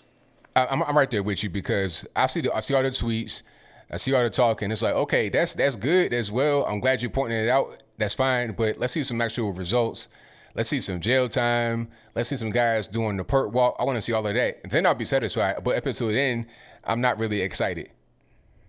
Yeah, exactly. As for up here in the city, it's still it's calmed down a little bit with the coronavirus cases. I mean, you know, I'm still going to work every day. I'm wearing my mask, not all the time. I'm wearing it, you know, if I have to go to the store to go shopping. I hate when you get a dirty look from someone if you're not wearing it when you're like 20 feet from the person. I said, did you read the executive order, or did you read what the CDC said? If you're not able to socially distance yourself. Right, exactly. You know, that's the whole thing. Like, people just think you got to wear a mask at all times, and if you don't, you're selfish and you want to kill grandma. It's like, nah, like, there's an actual purpose. There's a reason for the mask, and it's a certain kind of way you got to put it on according to what they say. So if you're going to wear a mask, you know, follow the rules that they say, and do it, like, just follow the guidelines. You can't just say put a mask on and that's it. But people don't really read too much. They don't think too much anymore, unfortunately. And look at all the look at all the doctors that have counterpoints to Fauci and I call the scarf lady, Dr. Birx. Yeah, exactly. And it's weird how people they'll choose to believe whoever they want to believe. Okay, because I got into a debate with one person online, and then they were saying, I posted a link from Dr. Birx, who says something about, you know, wanting to like reduce the number of COVID deaths, right? Because it's too many, they're overblown, and people are getting diagnosed without even really having it or whatever. And the person was like, oh, they work for Trump. You can't believe them. They'll tell you anything. I was like, how you feel about Fauci? I believe everything Fauci says. It's like, well, all right. Well, they work together under Trump. It's, you know, but people, they want to believe whatever they want to believe. Look what they've done. Look what they did to Dr. Mikovits and the way she came out. I mean, she did a great interview with, I forgot his name, on Valuetainment. I don't know if you saw that. Oh, yeah. You're talking about Patrick Bet-David. A couple of days after that interview, that YouTube took it off the air, and you know, she's been out there. She exposed the fraud with, you know, some of the bad dealings with Fauci and the farm, you know, big pharma, and you know, and it's just common sense. You can't keep yourself covered for 8 or 9 straight hours. You have to breathe because you have to be exposed to germs because your body's immune system is going to build up antibodies, and I wouldn't be surprised. I wouldn't be surprised right now, you know, because the virus was here way before they said it was. I wouldn't be surprised if 75 to 80% of people in New York City were infected. They just were asymptomatic. Oh yeah, because there was already a study done in California talking about those doctors up there that had the, you know, the big press conference that went viral. They did a study, or they were looking at studies, and they showed that there were many more that had it than what they could actually test for. Because you can't give everybody a test. That's not going to be a possible thing. And then you have faulty tests as well. But from what they had, they were able to extrapolate that to the whole population and see that many more have it than what actually know. Like you said, asymptomatic, didn't really bother them. But there were some people that had negative reactions, and those are the ones that were in the hospital. Those are the ones that died. Yeah, exactly. I mean, listen, I had a couple of my close friends that came down with the virus. Thank God they beat it. One of my friends, her husband was intubated. He just came home about a week and a half ago. I mean, he's on oxygen now, but thank God he did. he developed pneumonia from the coronavirus. So that's what, it's underlying health issues with a lot of people. Yeah, definitely. Absolutely. So, I'll just leave you off with this. We have to come to a middle ground. Listen, we understand the virus is, it's a dangerous thing, but yet we have to come to a middle ground where we have to get back. And all the lawsuits that I can see that are going to come from this, people's civil liberties being violated and whatnot, the courts are going to be backed up for years. Oh yeah, definitely. Because I've seen some crazy things. People getting beat up, locked up over this whole thing. It's going to be a lot of lawsuits, a lot of bad blood. This is going to be something that lasts for a lot longer than just right now, for sure. And you want to see some crazy videos on social media? Just go over and follow the New York City PBA's Twitter page. They've been making a lot of noise on social media too, which is good. So, on that note, thank you for the time, and I'll talk to you soon. I thank you for the call, man. Definitely appreciate it. All right, have a good night. All right, great call from my man Mike from Queens up there in New York City. I think the problem with New York, just in my opinion, I'm not a doctor, I don't really know, but I think the issue was with the ventilators, because they're saying that the ventilators, they can really damage you. Matter of fact, I saw a COVID survivor on Joe Rogan. I think his name was Michael Yo, a comedian, if I'm not mistaken. Matter of fact, hold on. Yeah, Michael Yo. He talked about how he had the virus, and he said his doctor came into the room while he's sick, like gasping for air, and said, "We're not going to do a ventilator, because if we do that, you'll die." Because when you're on a ventilator, from what I've been reading and from what Michael Yo said, who's an actual survivor, he says that if you get put on a ventilator, you're unconscious. You're not awake and breathing on your own. You get a tube down your throat, you're intubated, and the machine is breathing for you. So if you're not breathing for yourself, you're not able to fight off the virus, and the machine is breathing for you. So when they start the machine, you're going to die. Okay, that could be what's going on in New York. But again, not a doctor, I don't know. But Michael Yo did say that his doctor told him, if I put you on the vent, you're going to die. And it makes sense.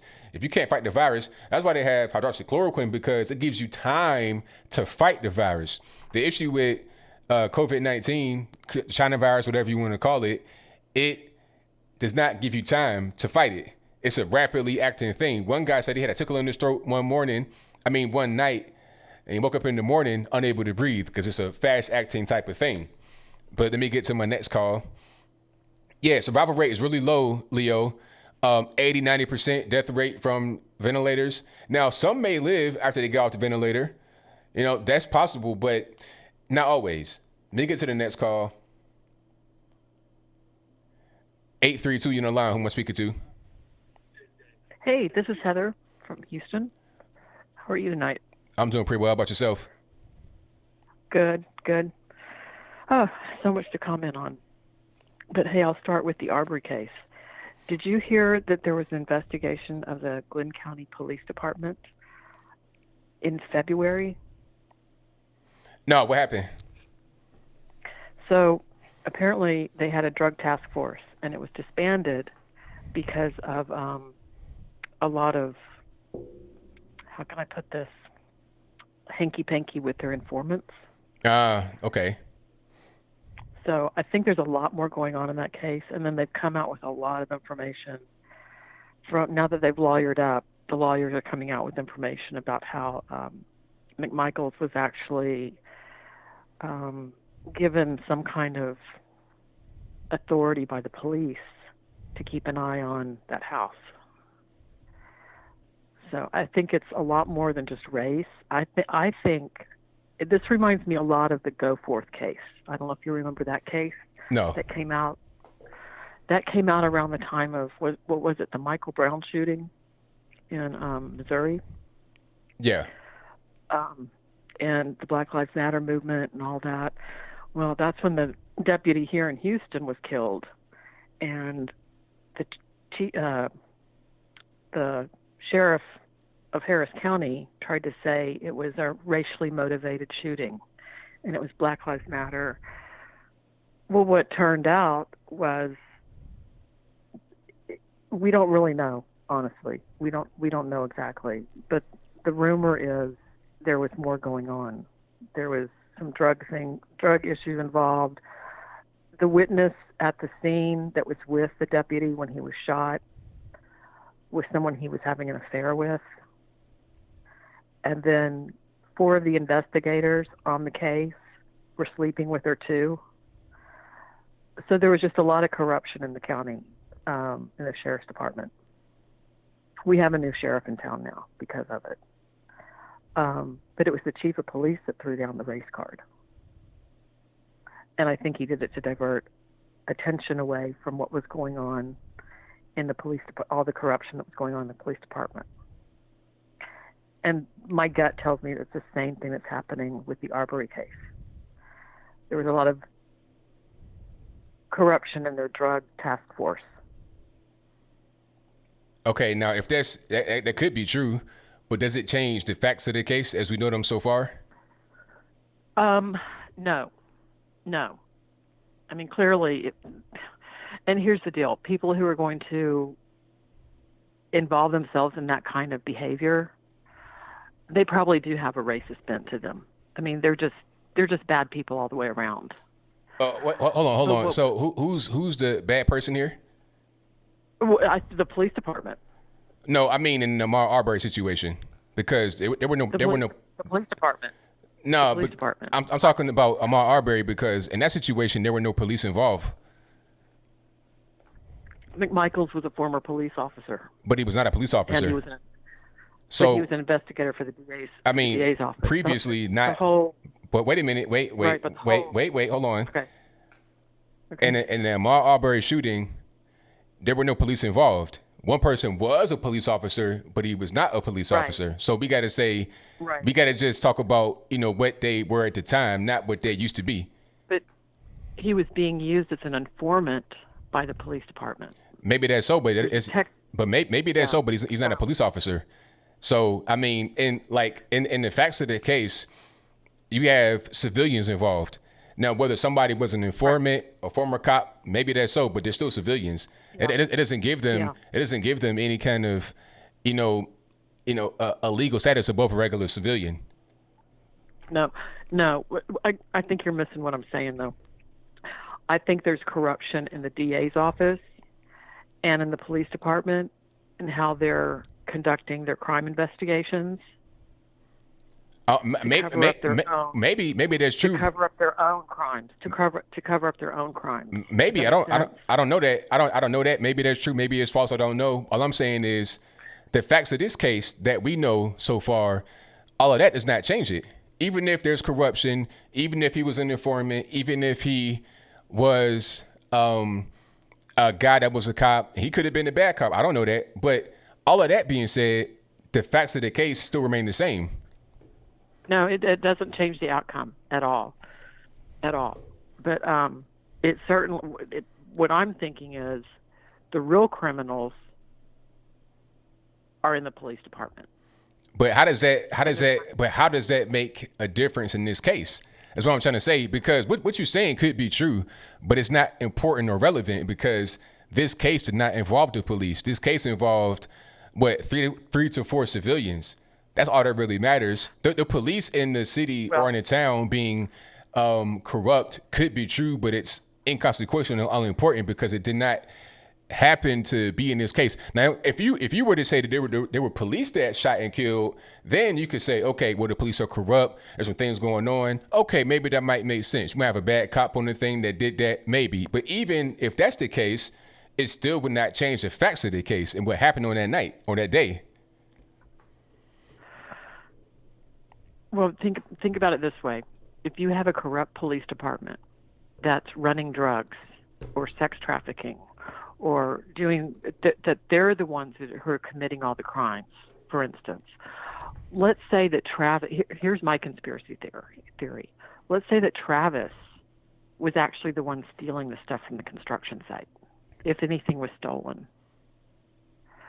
Or maybe he took the gun that he claimed was stolen and sold it for drug money and then tried to blame it on Arbery.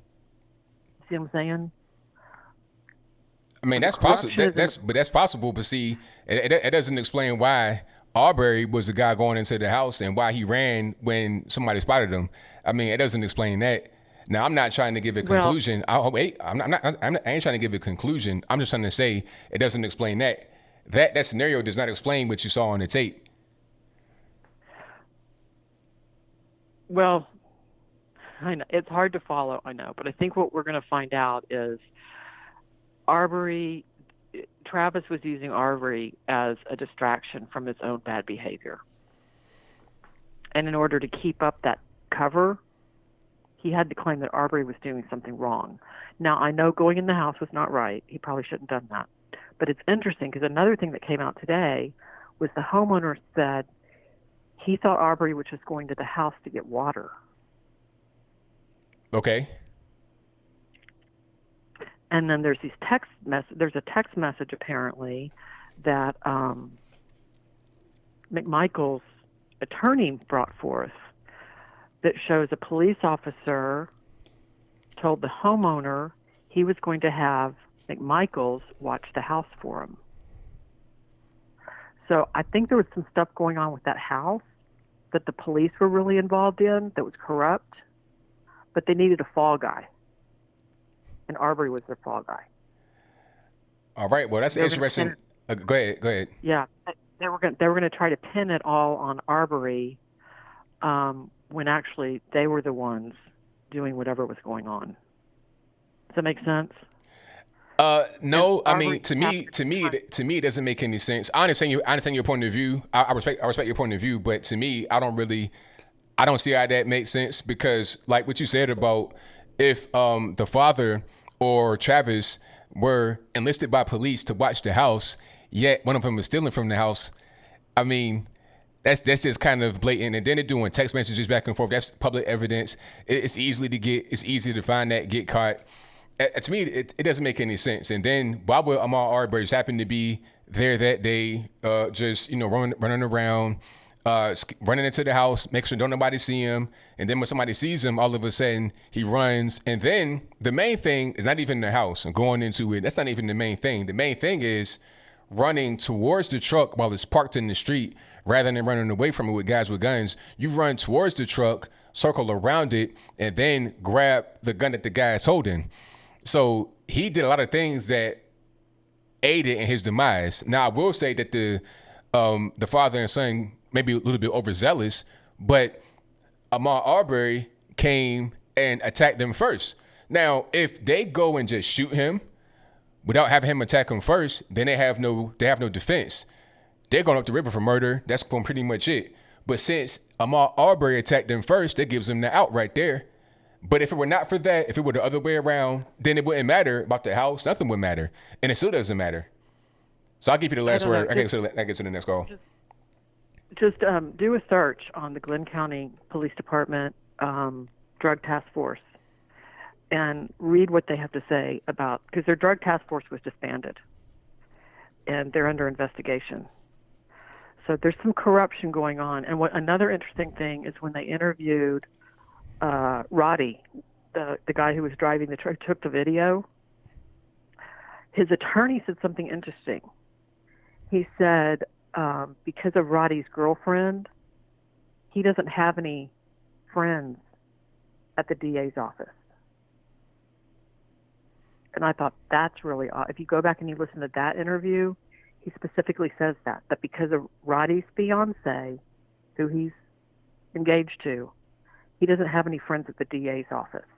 And I thought, that's interesting. Okay. Well, I'll look into it some more. There's a lot going on. Okay. Yeah, there's a lot going on in that police department. I think the whole police department is corrupt in the DA's office. And I think they're the ones who threw down the race card to distract from their corruption. Well, I'll look into it, but I got a lot of calls online. Thank you for the call. Definitely appreciate you. Okay, bye. All right. Yeah, that's 10-4 hat to me. No disrespect, but I mean, the house doesn't really matter that much. Like the house, the police, all of that doesn't matter because the moment that matters is the confrontation. That's what matters. They're on the side of the road, parked in their truck. Here comes Ahmaud Arbery running towards the guys with the guns and attacks the guy with the gun. Now, if these guys were to chase him down, run up on them and shoot them without Ahmaud Arbery attacking them first, at that point, now you got a murder case. Now you got a murder case, maybe even with murder with intent, murder one, or whatever it is. That's 25 with the L, maybe even electric chair. Maybe not that much, but definitely long time in the penitentiary. But the issue is, what you got to be able to prove to a jury is that Ahmaud Arbery was correct to attack them first with the gun. That's all you got to prove. Nothing else really matters. The police don't matter. What they did in the past don't matter. Ahmaud Arbery's past don't really matter. All that matters is that moment where they clash, where they connect. That's all that matters. That's it. I could be wrong legally, but I don't think so. Because that's the only thing that's really the issue, is that he's dead. He got shot and killed. Why? What happened? Why'd you run towards them? Why'd you grab the gun? And if they say by him grabbing the gun it's self-defense, it's a wrap. And that's probably why he did not get charged to begin with. But like I said, I don't know nothing. I'm just a guy on the internet talking. All right, the number to call is 434-658-1220. Let me restart Skype right quick because it wants to act up and freeze as always. Yeah, I'm just saying, I don't really, like I said before, I don't really care too much about anybody involved personally. If there's an innocent person that dies, I care about that. But I don't care about anybody specifically personally because I don't know them. And that's just kind of what it is. You know what I'm saying? Not to be disrespectful or rude. I'm just being honest. And that's all that I can do. All right, let me get to the next call here. Hold on 1 second. Make sure I got my stuff together. Okay. All right, 609. Who am I speaking to? Hey, this is Latoya. I'm calling from Atlantic City, New Jersey. Pretty much I wanted to tell you, since I heard you say you want to know what's going on with people in lockdowns around. So in New Jersey, it seems like our governor, Phil, is starting to, lift up stuff like public parks and stuff like that, which people were still going anyway, so that really isn't the big deal. In Atlantic City, it's so weird because we have like this makeshift mayor going on. He's like there by default because everybody else was corrupt, and he probably won't be there next go around. But the interesting thing is we never really had a lot of cases in our city whatsoever. I think they said 2, but I think we thought that was a lot. But the interesting thing is this. On April 30th, I got a mail to residents for everybody in Atlantic City from our mayor. And it was saying that they're going to convert our convention center to some type of COVID hospital paid for or worked on by city laborers, I guess paid for by the city or something like this. But it's interesting because the letter that they sent out, I got it on the 30th of April, but it said that on the inside, it was from like April the 14th or something like this. It didn't have any postage or anything. You could tell that they just shoved it in everybody's mailbox. And it said, for the most part, nobody's allowed to come near the convention center. Nobody can come there. And just all of this stuff that just seemed creepy as hell. And so people are like, it seems funny. I think that they're just trying to get money from the state by being in cahoots with the rest of New Jersey and saying, you can use Atlantic City's convention center just in case there's a flare-up or something like that. But it's making people uncomfortable because we don't even really have cases or anything like that. And this is a tourist town and we want to open back up. Who the hell is going to come to Atlantic City if they know that there's going to be a fucking leopard colony, if there's going to be a COVID colony right there? And the interesting thing is that I know that they're slick and devious because they're always, plotting. So I think that they just know that they don't want to open back up because they're trying to be extra liberal or whatever, and they're not going to get any money to the convention center, which they get money for shows and whatnot. So they're going to trying to get money for, bringing all these alleged COVID patients to Atlantic City in our convention center. And this new mayor freaking said that, I'm ready to fight against, the resistance because everybody in Atlantic City who's a taxpayer and a productive member of society, they signed a petition that was going around for new management because it's corrupt as hell.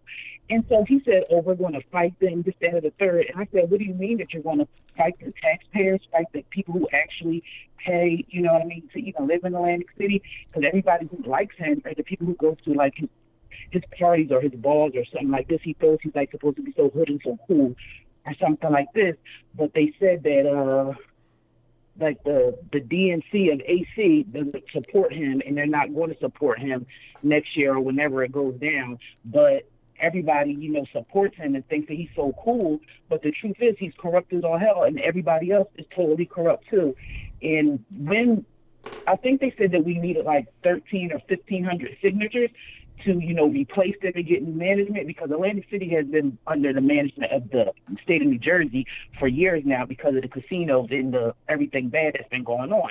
And so they think that's horrible. They want control of the city, but they don't have it. And so they're doing the most. And now that they got the signatures to get new government, they said that the signatures were insufficient and that they didn't have enough, and most of them were corrupt, but all of them were people who are taxpayers in Atlantic City. And now they said that they won the resistance and they're not going to be new government. And so it's just ridiculous, because the people who actually pay to live here, not in, like projects or just floating around as zombies, because now, they literally have people, or in the city hall, you can go down there and pay the pander or whatever. So I'm wondering why everybody's doing all of this stuff. It's like mini San Francisco out here. And I'm all like, nobody's telling these people to stop loitering. Everybody is just shitting and just doing everything. Oh, I'm sorry, ABL.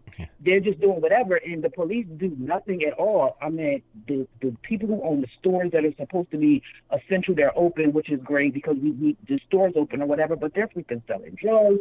Nobody even cares. They're not enforcing anything. I'm not saying enforcing anything as far as COVID, because nobody cares about that. But as far as that goes, they're not, sweating you with people being outside and stuff. I was doing my exercise today on the beach, and everybody was out there surfing. People were exercising. I mean, it was like really nice out today, and everybody was out. So they're not really paying too much attention to it. But the politics in Atlantic City are absolutely horrible, and they're totally hating on, what's his name? Oh, man, I forgot what his name is. So, anyway, it doesn't even matter. That's pretty much all I wanted to say, and that's what's going on in Atlantic City, just corruption, and that's pretty much it. And we're just trying to hold on. Well, thank you for the call. Definitely appreciate you. Good information. No problem. All right. Bye-bye. All right. Shout out to the caller from Atlantic City. Yeah, like a lot of this stuff, you got people trying to get money, a lot of cities trying to get money, trying to just, sponge off of what is happening in other parts of the state to enrich themselves. It is what it is. But let me get to the next call, and let's do 206 on the line. Who am I speaking to? Hey, this is Charles. All righty, man. What's going on? Hey, how's it going? Hey. So I just wanted to say, just about what we were talking about all the lockdowns going on.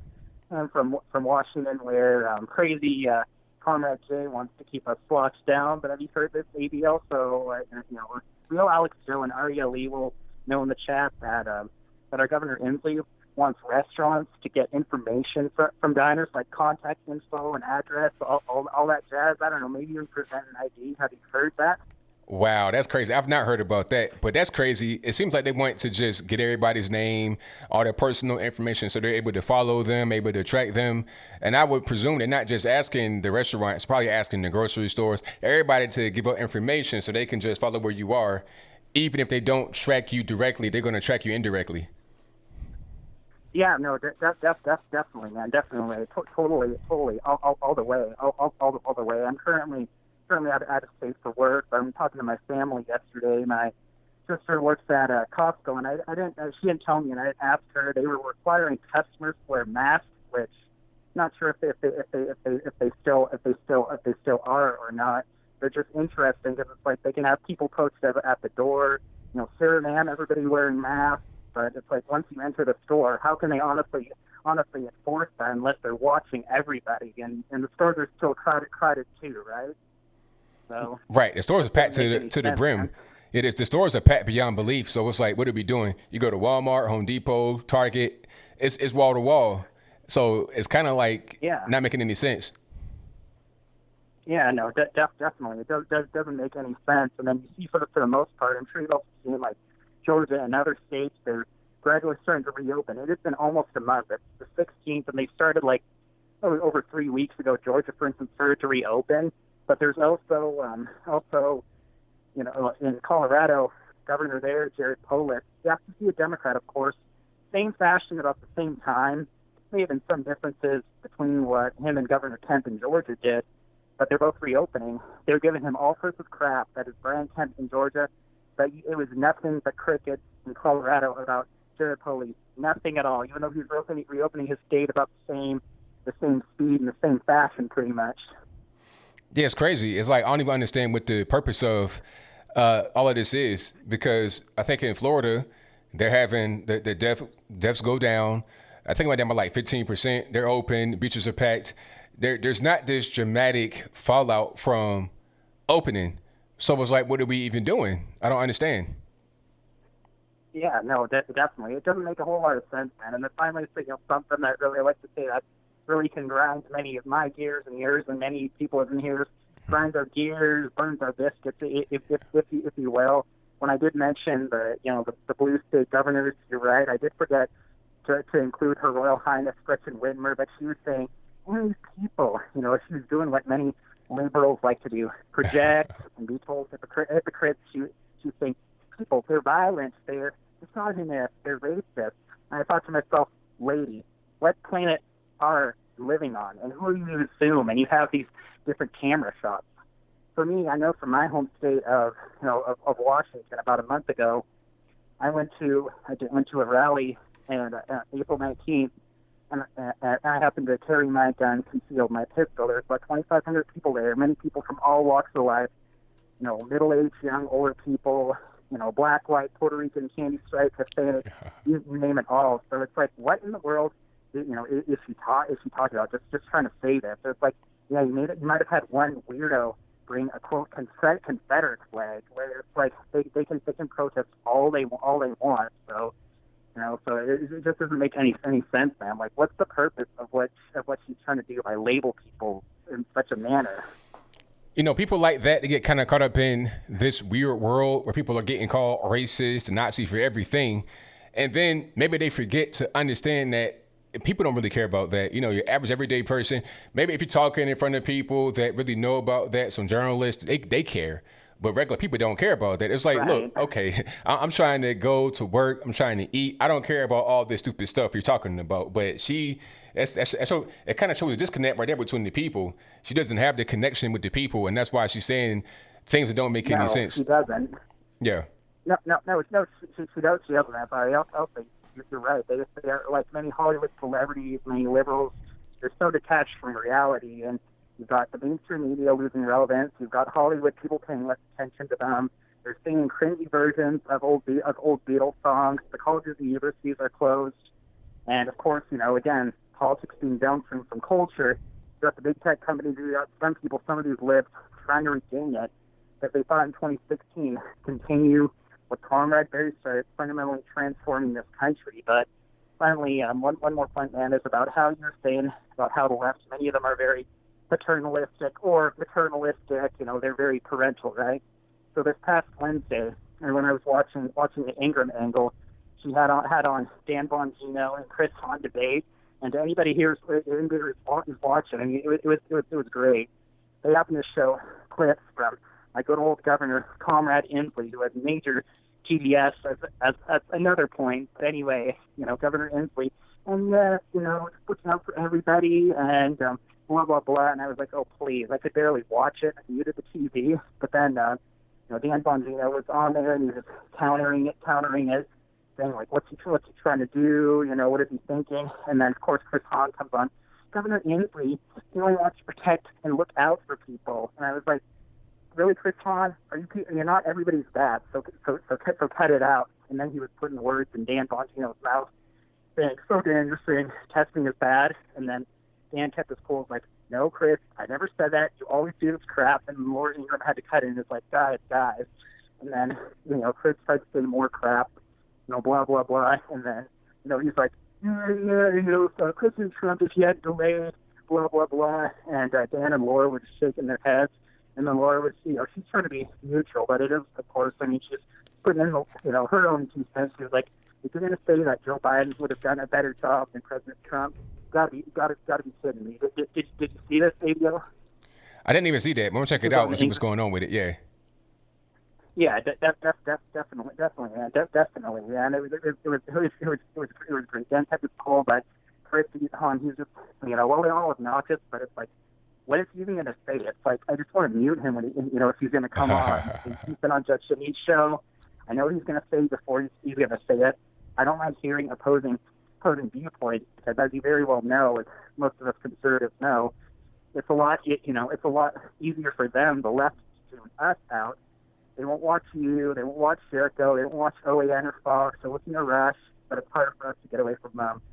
Finally, ABL, before I get off the phone here, man, with everything going on, are you looking ahead to later this year? Like, is there still going to be like Politicon or the Black Leadership Summit and other conservative events like later on this year? I mean, hopefully I'll be able to go, but I don't even know the way things are going now. They want to cancel everything. I had a flight to go to. Well, I had a trip I wanted to go to in April. Couldn't go to that. People talking about canceling everything. So hopefully I'll be able to go to Black Leadership Summit in November. But I don't know the way things are looking right now. But I do want to go travel again for sure. Yeah, no, that definitely, man, definitely. Because I also a couple weeks ago when I was talking to Daisy Cousins, she was saying she's coming to the U.S. in August because they had a Great Minds IRL event. If you remember, that was August of last year. It was held in New Jersey, I believe. Do you know the one I'm talking about? No, I've not heard about that. Great Minds IRL. Okay, they might have had some people like from the left, some in the middle. It was held in New Jersey, but that. So it's like this. Okay. It'd be interesting to see, but anyway, man, we'll stay tuned. But thank you, Anthony. Thanks for taking my call, man, and take care. Thank you for the call, man. Definitely appreciate you. Okay, bye. All right, shout out to the caller, and thank you all for joining. Super chats on that. I'm going to read those right quick, and then I'm going to get right back to the calls. And you guys know the drill. The number to call is 434-658-1220. Shout out to, let me see. Let me just make sure where I am. Bucolic Buffalo says, where'd you get that hat? Don't see it in your merch. It's in the merch. It's on my store. You should be able to go to ablmerch.com. For a while, that link was broken, but it's fine now. It's on my Teespring. Matter of fact, it could be up under this carousel under the video right here. I'm not sure if it is or not, but it's on my Teespring store. Let me just make sure that it's in a visible location. Yeah, just scroll down. When she goes to the store, just scroll down and you'll see it. All right, just keep scrolling beyond the first. Like when she goes to the store, you see some of the Space Force stuff I just put on there. Yeah, I just put a Space Force shirt and a mug and some stuff like that right on the front page. But you scroll down, you'll be able to see the Trump Pence 20 hat. And is that in different colors? Well, I have the Trump Pence 20 hat in different styles. So I have the trucker, this style, but I have available on the site the dad cap, the one that's like a low profile, kind of like flat on your head. And then I have just a regular snapback without the trucker stuff, just like this all the way around. And then I have the trucker one. So they're all in black. They're all in the store right now, ready for purchase already. And is there a shirt? I think I have a Trump Pence shirt as well, Trump Pence 20. Excuse me. But the number to call is 434-658-1220. And I'm also doing a Space Force hat with just a logo, but that's going to be a while before they approve it and get it ready, get it, embroidered on the hats and all that good stuff. All right, caller, who am I speaking to? Hey, can you hear me? I hear you well. Perfect. This is Rower 45 calling in. All righty. What's going on? Ooh, a lot of things. Just hearing all this crazy stuff going all around the state, specifically New York and California, especially with what I heard regarding the current debt in New York. Correct me if I'm wrong, but it's $23 billion, the deficit. Wow, I've not heard that number, but I wouldn't doubt it. I wouldn't doubt it at all. Yeah, I mean, like, it's so bad. It's so bad that over 900, like the richest, 900 people in New York have already left the state because of how Cuomo is handling everything. It's abysmal. Oh yeah, they're gone. They're totally gone. And then, that just points to bad leadership. I mean, Bill de Blasio's wife lost like almost $1 billion. Lost it. It was supposed to go to some kind of program, but it didn't go through the program, and they don't know where it is. So, I mean, that tells you right there. That's just one example, but it tells you like the situation with the leadership in New York and city and the state. What leadership? Exactly. Yeah, not just that, but also there was that doctor. I forget her name, but apparently like she's not even like qualified in the field of infectious diseases because she's a psychiatrist. Wow, not surprising at all. Right, because that's the thing. Like first she says that, oh, the transmissibility of the disease is low, and this was right around the time that they put in the Chinese New Year in the streets of New York. Oh, the transmissibility is low, and Pelosi was there. No one was wearing a mask. And then next thing you know, now masks are mandatory. And whenever and then the police department, they were asking for an amount of 500,000 masks. And then she said something along the lines of, forget your demands. Wow. Because your requests mean nothing to the people. Just some form of, just another form of, how do you call it? Self-importance and narcissism. Wow, that's crazy. Yeah, so that's one of the things that's going on. And then another thing I wanted to talk to you about, I'm sure you've already heard of the documentary, the 26-minute documentary that came with, what was it called? Out of the Shadows. Have I seen that? What was it about? Oh yeah, I have seen that. That was about the guy that was finding God in his journey from Hollywood as a stuntman. Was that it? Oh no, sorry. Sorry, I misspoke. I'm talking about. This was the one that came out recently with the doctor who used to work with Dr. Fauci. Pandemic. Yeah. I saw that. I saw some of it. I didn't see the whole thing. But you talking about Judy Mikovits? Judy Mikovits, that's the doctor, yes. Yeah. And here's some things that I've been trying to connect the dots on it, because a lot of people, like a lot of popular YouTubers who tend to lean more towards the left, they're already trying to debunk her theories. But here's the thing, like I looked up some of the articles going on, like in regards to what she's saying, and a lot of things that she's saying make sense, and I mean there's a reason why she doesn't have proof, because the proof was stolen from her. And that's usually how it works. Like when you're trying to debunk something that's been going on for over a couple of decades, like usually most of the time, like you either have like, limited proof, you only have your word, because most of it has already been taken, forcefully taken. So what I wanted to talk about was how something that actually disgusted me as a training physician myself is how they actually, like with what's going on with COVID-19, she says that the reason why so many people are being diagnosed with COVID-19 is because the hospitals make a profit out of it. I don't know if you know the numbers. Oh yeah, I've seen that. I've seen some of these numbers.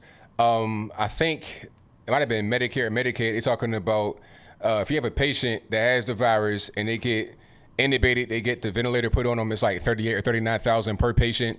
It's a lot of money involved. And then the whole thing with the drugs, hydroxychloroquine is a generic.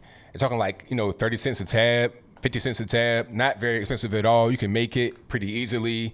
It's been around for a long time, but yet Fauci wants to push remdesivir, which is an IV drug, and it's expensive and it's experimental. Right. So what's really $1,500, yeah. Right. So what's really going on is, it looks like they're trying to just make some money off of this. Exactly. That's the thing. The sad thing about this is that this has been done before, especially when it comes with cancer, because they try to dish out all like non-invasive forms of treatment with cancer.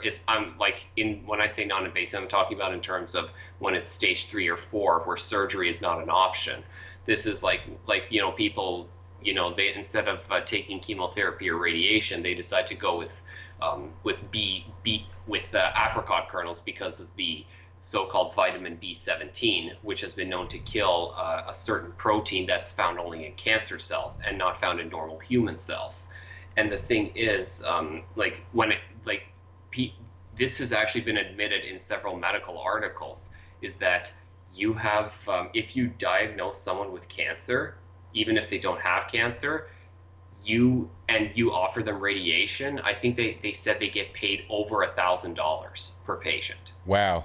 For diagnosis, which is very screwed up. I mean, like you know, like most people know that big pharma is all about, like, you know, business and laundering, like, you know, drugs to make it legal. But this is, you know, just taking it to another level and finding out, oh, that's why they're so profitable. And maybe that's why they're trying to push hydroxychloroquine as a controversial treatment, despite what the, I forgot the name of the governor in Michigan. What was her name? Whitland? Whitmer. No, not Whitmer. Whitmer is the one that's causing the controversy. This was the Democrat, the African American Democrat who was in the hospital for 5 hours. Oh, Whitsitt. Okay, yes, that's her name. Yes, so she took the treatment, the hydroxychloroquine. She got better within a few hours, and then people started attacking her because she took the treatment, and you know, she was thanking Trump for it. So, I mean, a lot of crazy things going on. Oh yeah, definitely. There's a whole lot of stuff going on, and I just wish that, you know, we can get more people in the administration, more doctors that know what they're talking about, more respected people, more physicians, more professors that know what they're talking about, to give different opinions. Because I feel like Fauci's leading the whole direction. He's leading the conversation, and it shouldn't be that way. It should be multiple people without the same point of view that have, you know, an ability to get us towards the proper direction. Because I'm seeing people coming from all over the world. People from Sweden, people from, you know, parts of Asia, Africa, here in America, everywhere, talking about this, and they have credentials. They're not quacks or anything like that, but they get ignored or they get totally censored. It's crazy. Right. Here's something else that I also wanted to add. That there was a medical article that I read about in regards to Columbia University doing their own study in regards to hydroxychloroquine to see whether it has an effect on people with COVID-19, and they say that there is no comparable effect. But here's where but once I read the conclusion, then I read further down, and it says this study was paid for by the NIH, and who controls the NIH? Anthony Fauci. So a lot of obvious bias, and then once you connect the dots, and then you realize, okay, now I know that something's up, something's not right. Definitely, absolutely. Yeah, and then sorry, there's just one other thing. I don't. Recently, I read through an app called News Voice that apparently Trump wants to make sure that a vaccine becomes available. They're meeting with a lot of world leaders to make sure that they have a viable vaccine. So, I mean, that's where I'm sort of having a bit of doubt going on. And the reason I say this is because, Bill Gates said that he wanted to get a vaccine now too. What my concern is, why is a vaccine being done so quickly within a full year? Whereas to make a viable vaccine work, you need about 4 years minimum, like to do like the actual double-blind studies. Well, I think it just seems a little bit too convenient. Yeah, I think that Trump may think this is the right thing to do because people are scared. They want a vaccine. So I think he's just getting bad information from those that are around him. I think a lot of people would, if he was to get the proper information, they would tell him, no, this is not the way to go. Vaccine probably won't even really be a thing that happens in this case anyway. Let's just focus on, the treatment really, which is working, hydroxychloroquine. Just focus on basic hygiene, and that's pretty much it. I mean, trying to kill the virus is not going to happen because even with the vaccine for the flu, you still got plenty of deaths from it every year, and people still get the flu all the time.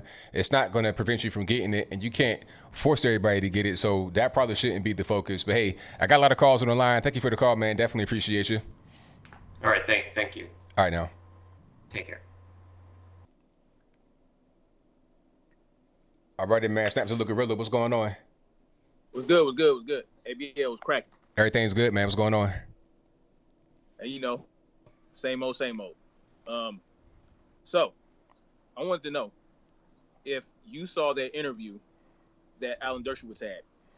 I forgot what the YouTuber's name was, but he said some pretty disturbing things. No, about our civil rights. No, I didn't see that. You know Alan Dershowitz is, right? Yeah, he's a lawyer, right? He defended, Epstein. He was part of the defense team for Epstein. Yeah. Now, he said in regards to this COVID-19 thing that, you know, if they create laws that would force us to get vaccination, he said we would have no right to not get vaccinated. We would have no right to not wear masks. We would have no right to not shelter in place. This is the type of thing that these elites are pushing. And someone like Alan Dershowitz, I don't even know how anyone would give him a voice to even speak his mind at this point, especially since he's been implicated himself. Yeah. And that whole thing with the Epstein, with the plane and the island and all of that type of stuff. Yeah. So here you have this lawyer, right, and a part of the elite cabal, who is telling people that we have no right to refuse to get vaccinated and all this other stuff. It's pretty wild. Now, what was he saying that people like that are putting his face out? Now, what was he saying, that he thinks that we should not have rights to get vaccinated, or was he saying that it could happen? He's saying that if they make a law, right? He said it doesn't matter if the law says. So let's say some what he was saying was that the governors that can't make laws, right? Mm-hmm. They can give executive orders, but they can't make laws. That's up to the legislative branch.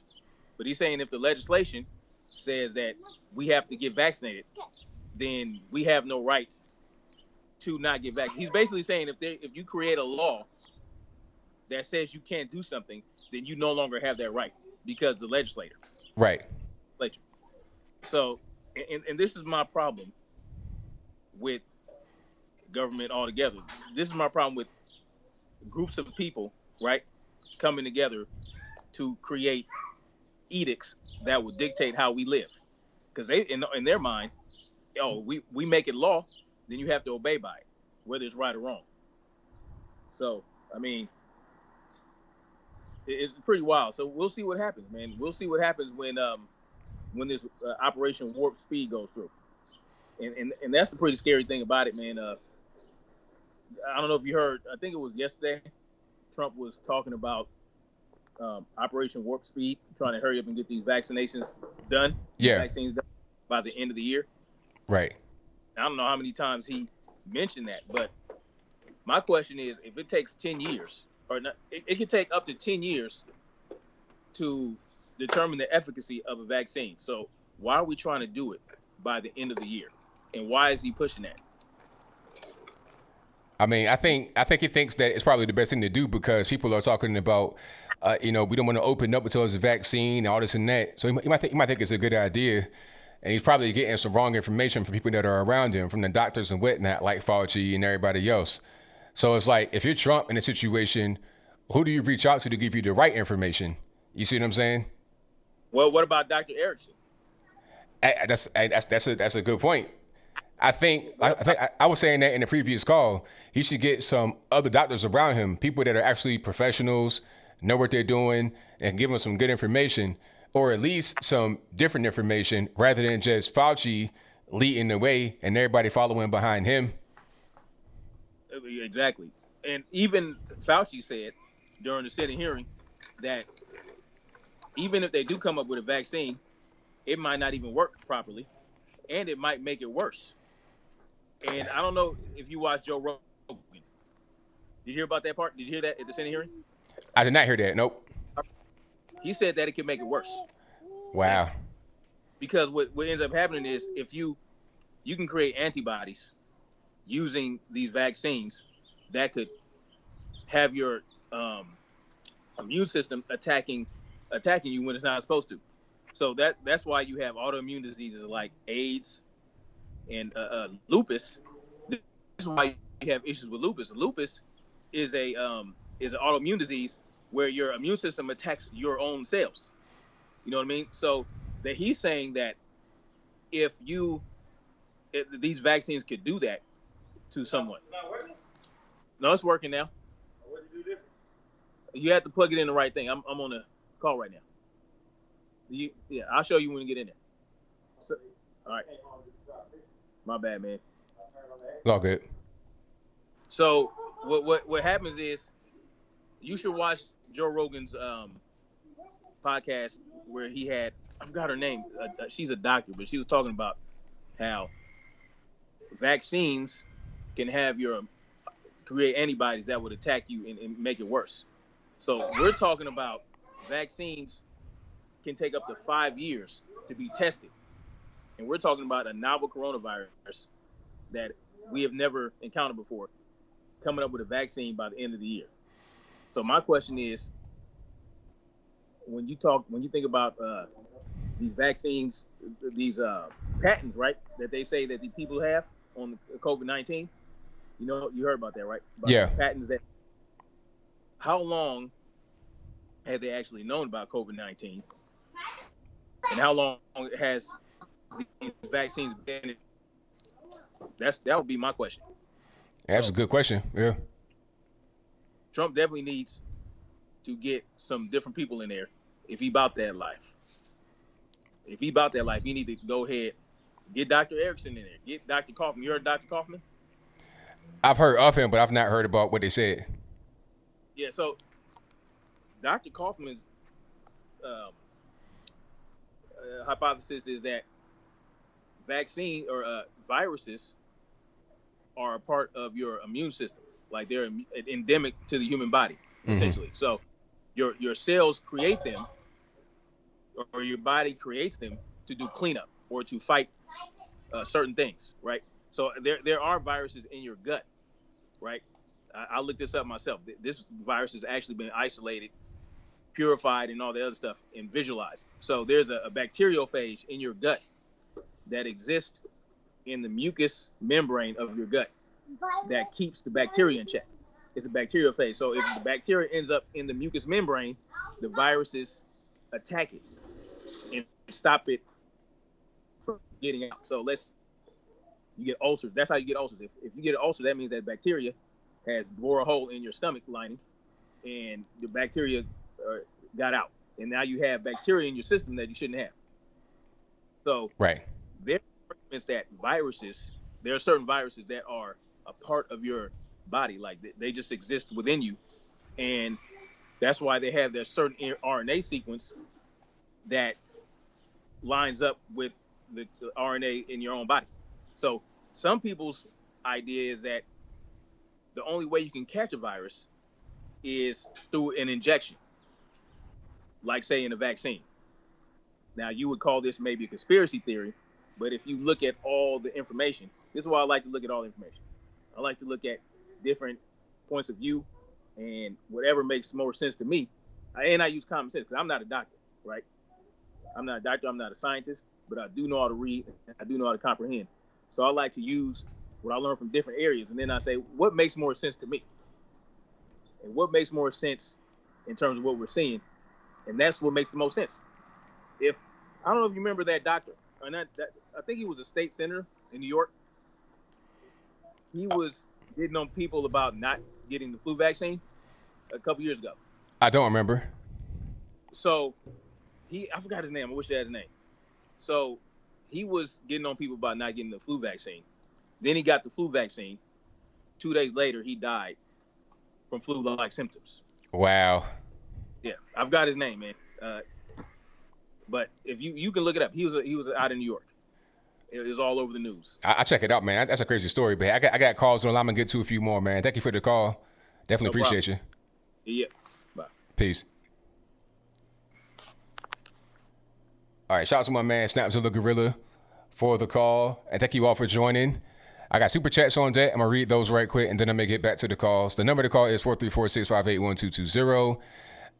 Shout out to, let me see, Max Dominguez, who says, ABL, my family says Shelley Luther, the hairstylist that was arrested in Dallas, Texas, was only released from jail because of white privilege. I personally don't agree with that statement. What say you? Nah, it's not about white privilege. Really, if she was black, she might not be in jail at all because the judge was black. He might have just been like, oh, okay, don't even worry about it, give you a fine or something like that. He wouldn't have made her grovel and stuff like that. So, no, it wasn't white privilege. The judge was black. So I don't think the judge allowed her to get the white privilege or anything like that because he locked her up.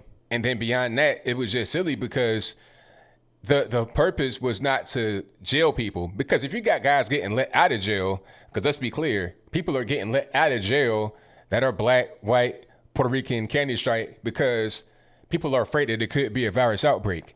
Violent criminals, people that got guns, all of that getting let out of jail. So you're not trying to intentionally like put people behind bars for opening your business.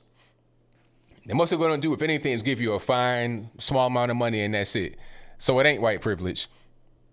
But thank you for your donation. Shout out to Kenny, who says, yesterday the president moved to block shipments of semiconductors to Chinese tech giant Huawei from chip makers around the world. Hey, that's beautiful. That's beautiful because people don't really understand Huawei. While they do make good phones, and I'm not even going to lie, they make good equipment. But the flip side is that they're part of the Chinese Communist Party.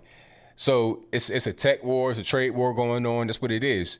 And isn't there like, tariffs and stuff on China? We can't send stuff to them and vice versa as it relates to tech.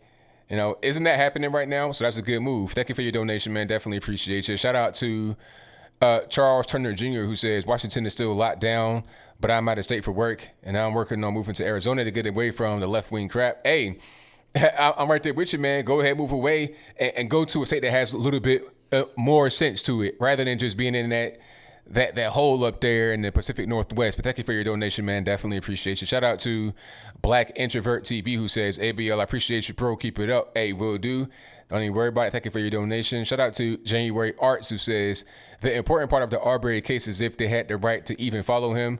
The house is key in this case. If they had no right to pursue, Arbery had every right to attack first. No, if you attack somebody, you attack somebody. That's like saying that if somebody's following you when you're driving, that you can get out and shoot them. That's not how that works. You gotta, if you are sitting there in your car stationary, okay, or outside your car stationary, and then a guy runs up on you and attacks you, he's wrong. If the father and the son get their guns and they shoot him first, then they're wrong. Okay, that's just the bottom line. This is long and short. The house is not necessarily relevant because it didn't happen in the house. Like, only reason why they followed him is because they thought he was going out the house. But the house could have been there or not been there. The bottom line is, did Arbery have the right to attack them first? That's it. Shout out to Verminator, who says, thanks for everything you do. We love your show. Take care of yourself. Hey, thank you for your donation. The very kind words. Most certainly appreciate you. Let me get to the next call here. And the number to call is 434-658-1220. 712, you're on the line. Who am I speaking to? 712. Good evening, ABL. This is Alan from Iowa. Hey, number one, always appreciate your show. Let me get that off my chest. Hey, I want to talk a little bit about, you had a NFL video, if I remember. They're talking about trying to promote black coaches and stuff like that. Is that correct? Yeah, what they're going to do is, potentially, if you hire a quote-unquote minority, which usually means black, head coach or GM or some other kind of high football position off the field, then you're going to get draft incentives. So let's say you have a third-round pick, like a first pick in the third round. If you have a black coach or you hire a black coach, the second year you have them, you get bumped up 6 spots in the draft. And then if you get a black head coach, you get 10 spots bumped up in the draft. And I think the maximum is 16 spots jumped up in the draft. So you could potentially go from a high third round for your third round pick to another pick potentially in the second round in the middle of the round. So let's say you were already like 14 in second round, you could be 15 in the second round as well. I'm not sure how that will really work, if you're going to bump anybody out at their spot or whatever, but that's kind of what's going on. Oh, okay. In 1963, a great man said this: I have a dream that my four little children will one day live in a nation where they will not be judged by their color of their skin, but by the contents of their character. MLK Jr. What would you think he would say to this? I think he would say that it's bogus, it's ridiculous. The same thing I say. It's bogus, it's ridiculous, because it's like, look, just hire the best person if you want to hire the best person, okay? You shouldn't, because really, this is just kind of like the Rooney Rule. The Rooney Rule says that you have to interview somebody that's a minority for a high-level position, whether it be head coach, general manager, whatever. You got to at least interview them. And they were not getting enough people in there that they wanted in these high positions. So they said, okay, let's do this whole thing with the draft. It kind of like it's discriminatory. And then beyond that, it makes whoever is going out for the job feel like their race is a factor where it shouldn't be a factor. Okay. And if the race is a factor, then it could just be used for draft picks and trying to have that team succeed outside of them. So your title becomes meaningless in that situation. Yeah, it's like you always. I mean, in a business sense, you're a businessman. In a business sense, you want to select the best person for that job. That's how it should be, and it shouldn't matter about your color, your skin, your race, or anything like that. That's what it should be. So I just want to touch a little bases. I think you and I both agree on that. This quote. I mean, I was a kid when I heard this quote, and it's stuck to me for a long time. Anyhow, I want to also kind of touch bases on, we have a barber now, elderly gentleman up in Michigan, that basically said, I'm going to start cutting hair because I cannot stay afloat. Basically, I need to work, and I'm opening up my shop. And then we have a governor of a state, that same state, that basically is taking away this man's right to work. After he gets, I guess, thrown in jail, from the way I understand, and basically brought back to his business, the local government basically there says, you know what, you don't have a license no more. I mean, to me, that is totalitarian. It's not a government anymore. You're becoming a king and a queen. So I want to throw that. I mean, all you people that are out there, like even in LA, I said this last time I called you. You know what? We need to start standing up, all brothers and sisters, for our rights. We need all of our rights. We need not to let the government dictate to us what we need to do. We need to stand out there. If it means to go, like this great man said, it means I have to go to jail or we have to go to jail, let's fill them up. Let's fill up the jails, because the people will rule. So, and I want to touch a new story real fast with you. I know you maybe have heard it or have not heard it. We have basically 3 tribes around here. I'm close to the South Dakota border and Nebraska here. And I don't know if you've heard this, but basically there's 3 tribes. It's called Macy tribe, the Cheyenne River Sioux tribe, and the Ohlone Sioux tribe. The last 2, the Cheyenne and the Ohlone, they're in South Dakota. They basically said, you know what, we're going to close down our border or our nation borders of any roads going in. So I set up roadblocks. Okay? Now these roadblocks, it's okay if you're a citizen of that tribal group, to where you can go out of that and go just, let's say, to a local town that's in the United States, I'm going to say. I'm going to give them they have their right to have their jurisdiction, no problem, and they can come back in. But anybody that's, for instance, that's American citizen that wants to drive through on a U.S. highway, they cannot go through their tribal lands. Have you heard about this? No, I haven't. Well, right now, South Dakota is also, the governor of South Dakota is actually probably taking them to court on this. The governor of Nebraska basically has said, hey, I mean, it's not, I know that highway because I'm pretty close to that. I used to work down in Macy, building homes for them. Basically, well, it's not a major road, but okay, if you guys want to do that, you do that. I just want to bring up some hypocrisy here, because they've told me this to myself. Why should the United States have their borders closed? You know what? Good for you. If you want to keep your borders closed, that's fine. But don't be a hypocrite and say that we, the United States, can't have our borders closed either. So Exactly, 100%. I thank you, sir, for letting me tell you a little bit about this. There's more to come on that South Dakota one. I know that one is a major road that actually it's out there by Give You Kind Directions. If you know, it's out there by the Rapid City, Black Hills area. The highway goes south all the way to Nebraska. Gotcha. So anyhow, you have a good day, sir. I appreciate you. You do God's work. Amen. Thank you. Thank you for the call. All right, shout out to the caller. Let me get to the next call.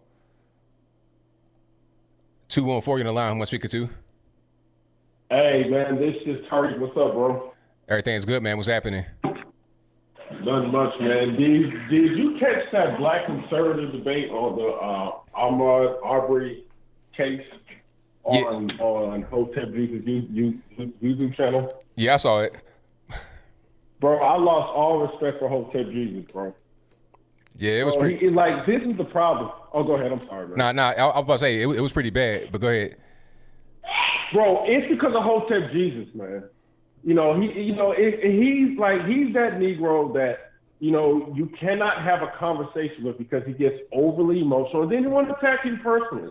Like, why is he bringing up, let me tell you about Brandon Tatum. He's just trying to please the white conservatives. Why don't you attack this man's ideas? You know what I'm saying? It just shows that when black folks get together and debate, it can't happen. And I see why Brandon Tatum lost his composure, man, because I'm listening to it, and Hotep Jesus is just personal shot after personal shot.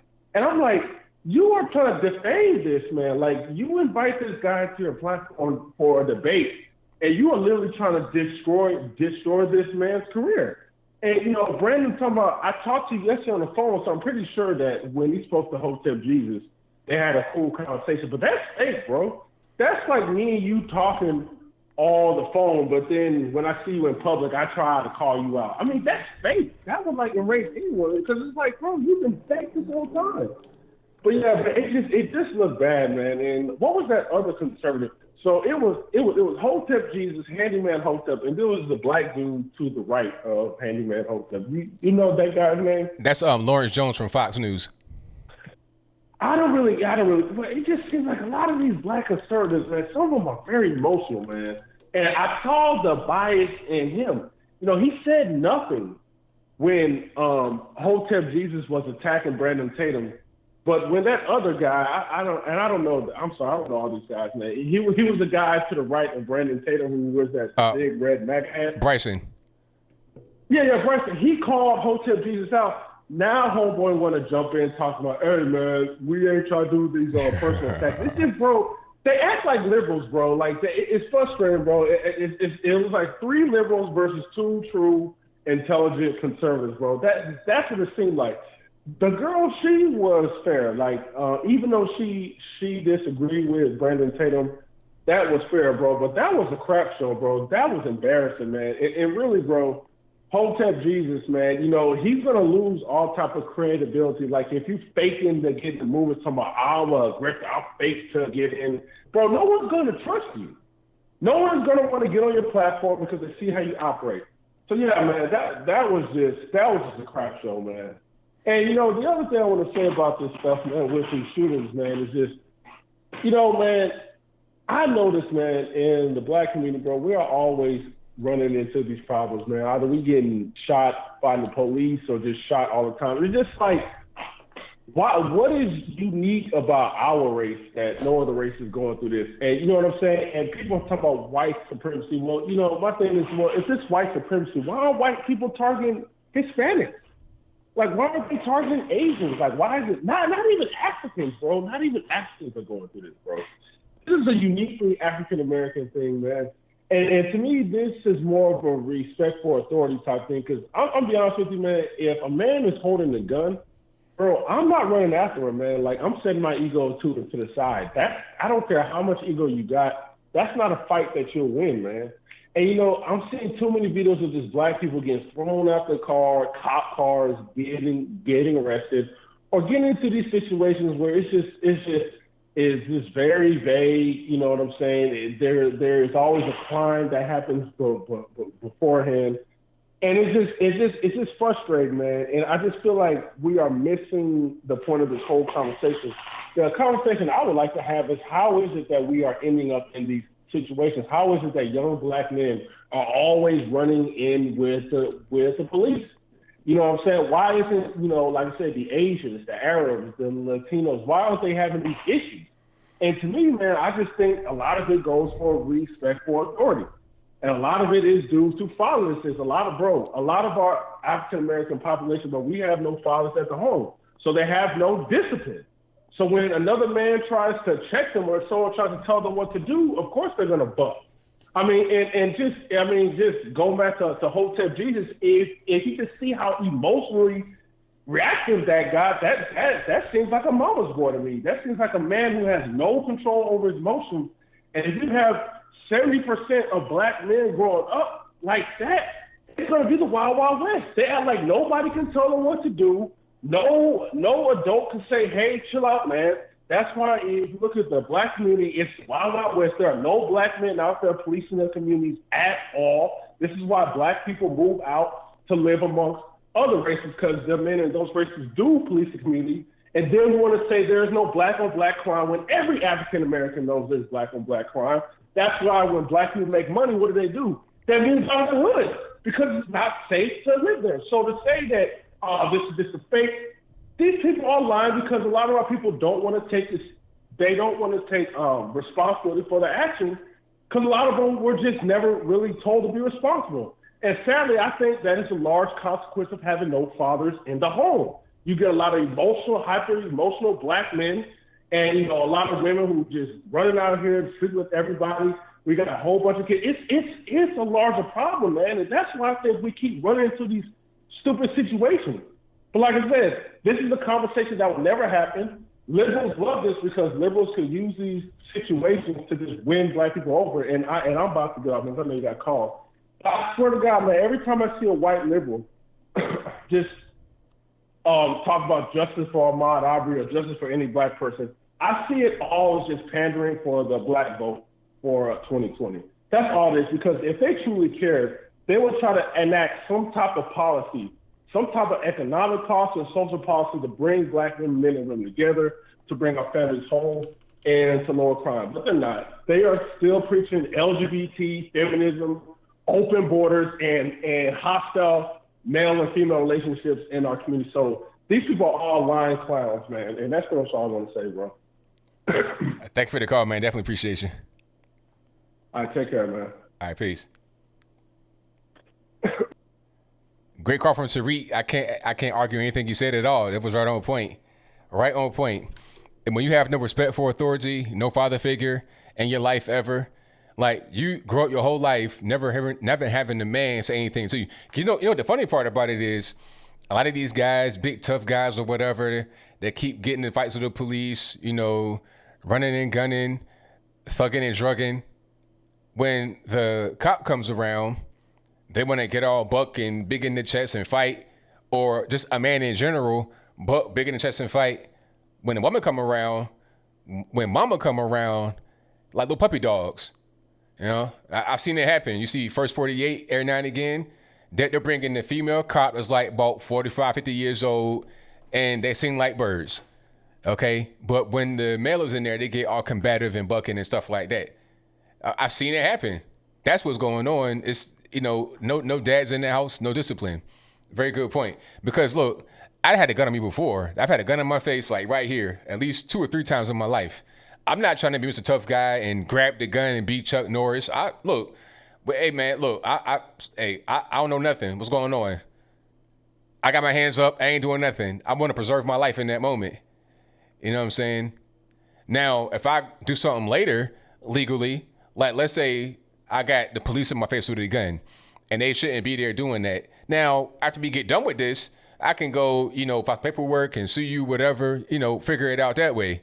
But I'm not trying to be wrestling with the gun. That makes no sense, because people's ego gets in the way of their just logic and common sense. I'm not trying to die. And you see, I'm here. I've never been shot, never been stabbed up. I'm perfectly fine because I got a brain that know how to use it. So it is what it is. Let me get to the next call. 609, you're on the line. Who am I speaking to? Hold on. ABL? Yes. Hey, my name is Kayleigh. All right, man. What's going on? All right. Not much. Just want to talk about the NFL draft and the situation with the minority coaches and GMs. Yeah. So I heard about this last night. I watched it in Sports Center. Louis Riddick? No, I don't know. I don't know who that is. Louis Riddick, he's an analyst on ESPN for NFL. And he's a former player, but he's also a former front office guy. He used to work with the Redskins and the Eagles. Okay. And he was talking about how it seemed like he's more disappointed with this proposal. It's not officially a policy, but it seems like, because the thing is, everyone knows there's been an issue with coaching, especially with the winning rule, because they feel like the winning rule is, put it this way. Some people feel that the winning rule is not as good because the only requirement for a team is that you have to interview one minority coach, one minority person, candidate, before they can talk to anyone else. But a lot of these teams, they kind of have an idea of who they want as a coach. You know what I'm saying? Right. So, like, put it this, they feel like some candidates might be tokens. Not trying to be offensive, but I'm just saying that, like, the token black to get around the winning rule, basically. If that makes sense. Okay, I understand. Yeah, so basically the winning rule, I get why it's there. I'm not saying it's necessarily wrong, but it's like some people have been having that issue for a while. And I mean, the issue with coaches, as far as minority coaches, has been there for a while as well. Especially, I know you mentioned one of the coaches got fired after one season. I think that's ridiculous because you're not going to turn around a team in one season.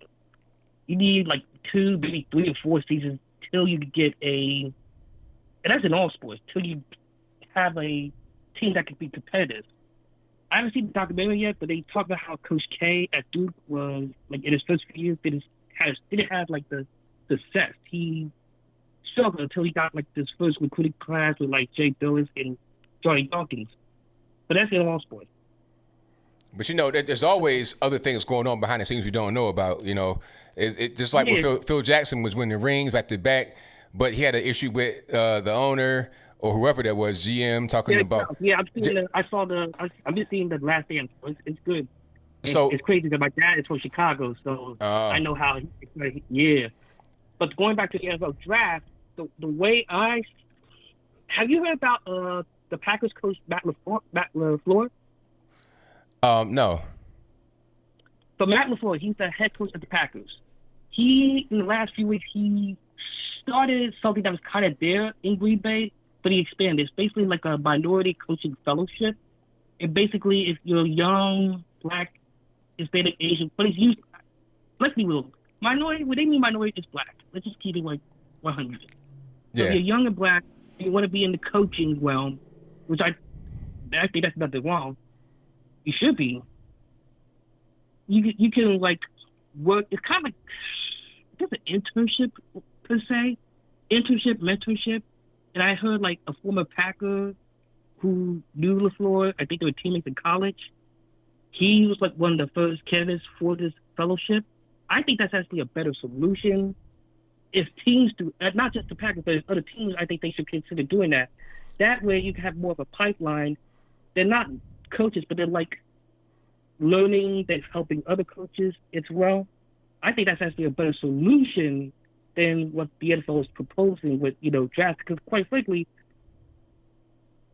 like what Riddick said makes sense. Like to me, it's like am I being hired for my expertise, or am I being hired because you want draft picks? Exactly. That's what I was saying. It's like at that point, when you start to bring incentives in there, draft picks and whatnot, like you have to just presume or think that this person who is black is being hired because of the draft picks. That's what I would think. I don't see why that would be a thought. It's not in everybody's mind. It would have to be there. Yeah, I mean, look, I'm not saying that the issue of minority black coaches in the NFL is legit. Is it a legit issue? Because you got, like, as far as minorities for, because you have Rivera of the Redskins, you had Tomlin of the Steelers, who else? Ryan Flores of the Dolphins, one more. Lynn up in San Diego, the Chargers. I'm about to say San Diego. So, yeah, I mean, there should be some more, and I kind of understand what people saying, most of the players are black, but I don't know if it necessarily means you should have majority of the league have black coaches. I mean, you're the best. If you're a good coach, you're a good coach. It isn't how it is, so. Right, exactly. Yeah, I mean, what do you think about what Green Bay is doing with the coaching fellowship? Because I think that's a better solution if other teams do it. Because not only will you get other coaches within the organization, you'll be around front office people, the ownership, and maybe there's some positions, and maybe they consider you. And maybe, I don't know if they can't do it, but maybe you go to other teams. Because candidates they hear about you by word of mouth. So. Well, I'm gonna answer that right quick because I got limited time. But I mean, a fellowship, I'm not really sure. I think the best way would be the way that all other coaches get in. Whether you just rise from the ranks, just do it the same way because, I don't know. I think that it's Green Bay. I understand. I gotta answer your question right quick though, because I got limited time. But I think that's cool. Hey, I think what's going on is that when something like that starts and then it starts to spread to other teams, then there's going to be expectation of you got to produce black coaches. I want to see more black NFL head coaches. And what if the program is not really that good? I mean, the program could be okay, but what if the coaches that come from outside of the program are better? So then you're kind of in the same situation. You're back at square one. You're hiring people that may not necessarily be the best because of PR purposes. You got this program, now you have expectations where you could get a better person as far as coaching ability or ability to fit within the team culture or whatever is going on. So I think that the people that are hired should be the decision of the team.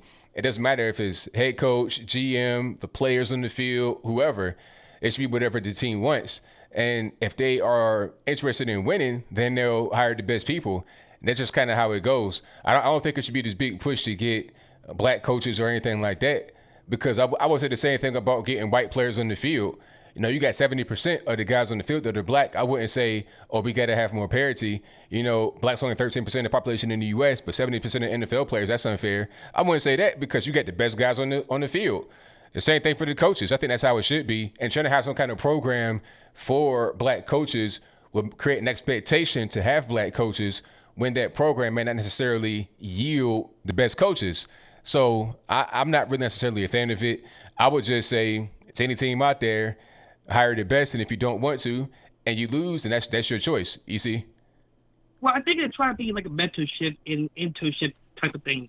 It's kind of hard to explain what the Packers are doing, but I think it's better if teams do it and handle it. I'm not saying everyone has to do it. I'm saying, look, if certain teams want to do it, do it. If others do it, don't do it. That's their decision. So I'm just not down with what the NFL has. That's just my thing, though. So, and it seems like Lewis wasn't down with it as well. I saw him, and so that's just me. So. Alrighty. Well, hey man, thank you for your call. I definitely appreciate you. No problem. One more thing. You think you're a Steelers fan? No, I'm a Vikings fan. Oh, okay. Never mind. I was going to say something about the Steelers. I'm an Eagles fan. I was going to say we're going to go to Pittsburgh and beat that up and beat the Steelers. I'm a diehard, so that's how it is. I'm from South Jersey, but I root for the Eagles. But I like your show. I like your videos. Shout out to you. It's my first time calling, so. And, God bless you, all that stuff. All right. Thank you for the call, man. Definitely appreciate it. All right. No problem. Peace. All right. Shout out to the caller. Yeah, I'm not a fan of, trying to get, whoever's the best out there, get them. And if you don't want to get them, then that's on you. You won't be as successful if you don't have the best people. That's it. That's all that really matters. Like I said, you got 70% black players on the field. That's really all that that's really all that. I'm not trying to break that up. because you got the best guys that can do the job. That's it. All right. All right, calling you on the line. 737, who am I speaking to? Awesome. Hold on, let me take out the show. Thank you.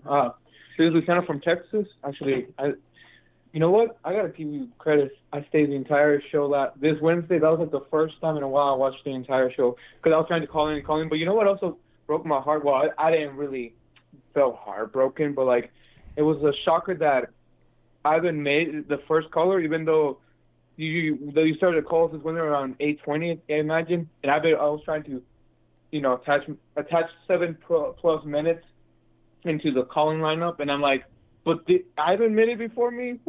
What a waste of a first call. You feel me? I'm with you. If you still drink I bought a 6-pack. Thank you. All right. Good on you, man. Yeah. All right. So let's cut to the chase. Did you get by any chance the link I sent you in Messenger? Nah, I got so many emails. Messenger, like what? Facebook Messenger? Yeah, Facebook Messenger. Was the one about the New York Police Department? I don't know. I got like 1,000 messages in there, man. I don't even really know. So what was the story? What was the story? Okay, so basically, and actually, I'm gonna use the story to accompany this perspective. The media wants to make racism, like I said, they want to make it a black and white issue, pun not intended. They want to, and I mean, they really do want to make it a black and white issue because they don't understand, though. The definition of racism is like believing that your race is either superior than other races and giving other races unfair or diminished treatment. But the media, like I said, wants to maintain a black and white narrative. And look, they willfully ignore the story. So I'll just do a quick explanation. So there was this cop in New York. He was Hispanic. Shocker. And basically, not only did physical damage to the son, he also punched a bystander, which was his mother, and the civilian. He was unarmed. He was black. But the worst part, he said on the face of the civilian. There was no outrage. Like, the media willfully, and in fact, 2 or 3 of the links of the story have already been deleted. What does that tell you? Yeah, I mean that's definitely a red flag there. It is. So I'm like, so wait, you want me to take the armory kit? I hate that name. I hate how that name sounds. How do you say it? Ahmaud Arbery? Ahmaud Arbery. Ahmaud Arbery. There we go. So they want me to take the Ahmaud Arbery case serious, but they want to ignore this, Hispanic cop going on a power trip because, well, I mean, it's Hispanic. If it's a minority doing damage on another minority, it ain't really racism or because, he views him less. No, it's just bad behavior. Like, first, they already done the racial discrimination in China, now this, so I'm like, no, I'm not going to take racism seriously. If you're going to, the moment the media starts acknowledging racism can be performed from any race, that's when I'm going to start taking it seriously. If you want to make it a black versus white thing, then that's not racism. That's race hustling. That's right. Simple as it is. That's right. And also, yep, it is. I will send it to you again in Gmail if you want. I hate that you cannot post links in the live stream. And another thing, did you hear by any chance about de Blasio giving away free masks? Free masks? No, I didn't hear about that. So, yeah, I thought it was interesting. Like, and he did that in Queens, and I'm like, why would you give out free masks? I mean, what's the point? You're literally contaminating a mask with a touch. Doesn't that defeat the purpose? Right. Yeah, it does. And he wasn't just giving out masks specifically to anybody. He was doing so, I think, to the homeless only. Like, you want a free mask? Got to be homeless. Like, mandatory the homeless. Like, what? I think if you're going to give out free masks, I think the people of your town should be completely entitled to one. Why only the homeless? In fact, the homeless are not getting sick in mass numbers. Yeah, that's a good point. So, and another thing, not related so much to any of the, I guess, trending topics, but I do want to know your take on this. The marriage rate in the U.S., and this was like 3 weeks ago, but the marriage rate in the U.S. hit its lowest in the 150-year, timeline. like the lowest since it was implemented. What's your take on that? And do you think the pandemic is to the pandemic is to play at stake for this? So the marriage rate has been very low this year, or was that the numbers from last year in 2019? I think it was it was the numbers of 2018 and 2019. Yes. Well, I mean, okay, I think what's happening is that you got the hookup culture going on. You got Tinder, all these dating apps and stuff. You know, it's a lot of people are more transient. They're moving around a lot more. They're not really permanent. They're not setting up roots. They don't really have hometowns as much as they used to back in the day. See, back in the day, people would pretty much stay in one spot their whole life. They grew up there. They got the high school sweetheart. They get married when they're like 18, 19. They had kids, have a family, and stay in the house 30 years. That's it. But now people are moving all over the country. You got tech people leaving the country. They're traveling. They got different options. I think that's what's going on with that. You know, people just aren't as stationary as it used to be before. Therefore, they don't have roots set up anywhere, and they're not getting married as a result of that. And then on top of that, you get all these dating apps and stuff. Too many options and too much room to move around and do different things. You know what I found about the article, despite coming from a very mainstream source, because most mainstream media is heavily owned by the Democrats. But I found it interesting that even the article acknowledged that female empowerment and female employment were like huge detrimental causes to the marriage rates plummeting. Ain't that selling something? Yeah, I mean, it makes sense to me. Because let's face it, women now control the dating market. Is all at the hands of the women. That means even if you're a rich guy or a handsome guy, boom, it's all in one huge approval game. And I just think then that defeats the point of marriage. It shouldn't be about approval. It should be about getting together and getting intimate. But oh well, I digress.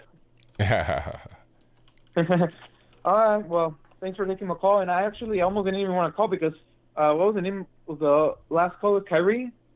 Yeah. Or was it Tariq?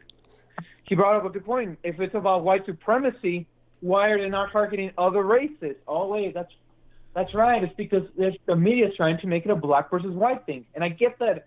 But the whole black versus white thing kind of goes back to the country's foundation, but I mean, the white supremacy would imply whites hate all races. They want to be above all races, and then they don't. I've seen this firsthand. They really don't. So. Right, exactly. So thank you for taking my call, man. Appreciate it, as always. And do you have Cash App? I do have Cash App, yeah. It's, what's that, $ ABL 100 I'm gonna start trying to send some links to there if I can, because I cannot use PayPal or Patreon. I was like, it started out from PayPal a while back, but I'll start using Cash App if I can. I'll have to talk to my mom and whatnot. All right, man. Well, thank you for your call. Definitely appreciate you. Anytime. All right. Shout out to my man for the call. Wow, it's already 11 o'clock. The time flew. I thought it was like 10:30, but now it's 11 o'clock. I got to wrap up. And I got people in the queue. I'm sorry, but I got to go. Matter of fact, okay. I'll take one last call and then I'm out. 780, you're on the line. Who am I speaking to? Anthony. Hey, Liza Jean, what's going on? I'm honored that you're taking my call. Well, I'm glad you're on. I just want to say I'm not going to go into details. The guy that talked about the reserve that I was on in Alberta, like all the reserves, and even in Ontario, they're all locked down. But I want to say something, and I want to thank you for you have been, if I had to say one person who's taught me the most patience in my life, it is you. I see the way you handle callers. I see the way you give people time. It's a great, great gift. Well, thank you. I appreciate that. I just, I try my best. You do a wonderful job, and things are heating up. And I think that the one thing that will stick with me from the show tonight is how dare we say content of character. Anyone that just judges people on skin first, to me, they're the most racist people. Let's just see how a person behaves. That's right. I'm right there with you. So thank you. I know that you're about to tie things up with a great bow. I'm honored that you took my call, and you just really inspire a lot of people. And So Nico, you just, keep on trucking. And Nathan, your call was great. I love you all. I really do. Thank you. Thank you for the call. Okay, bye.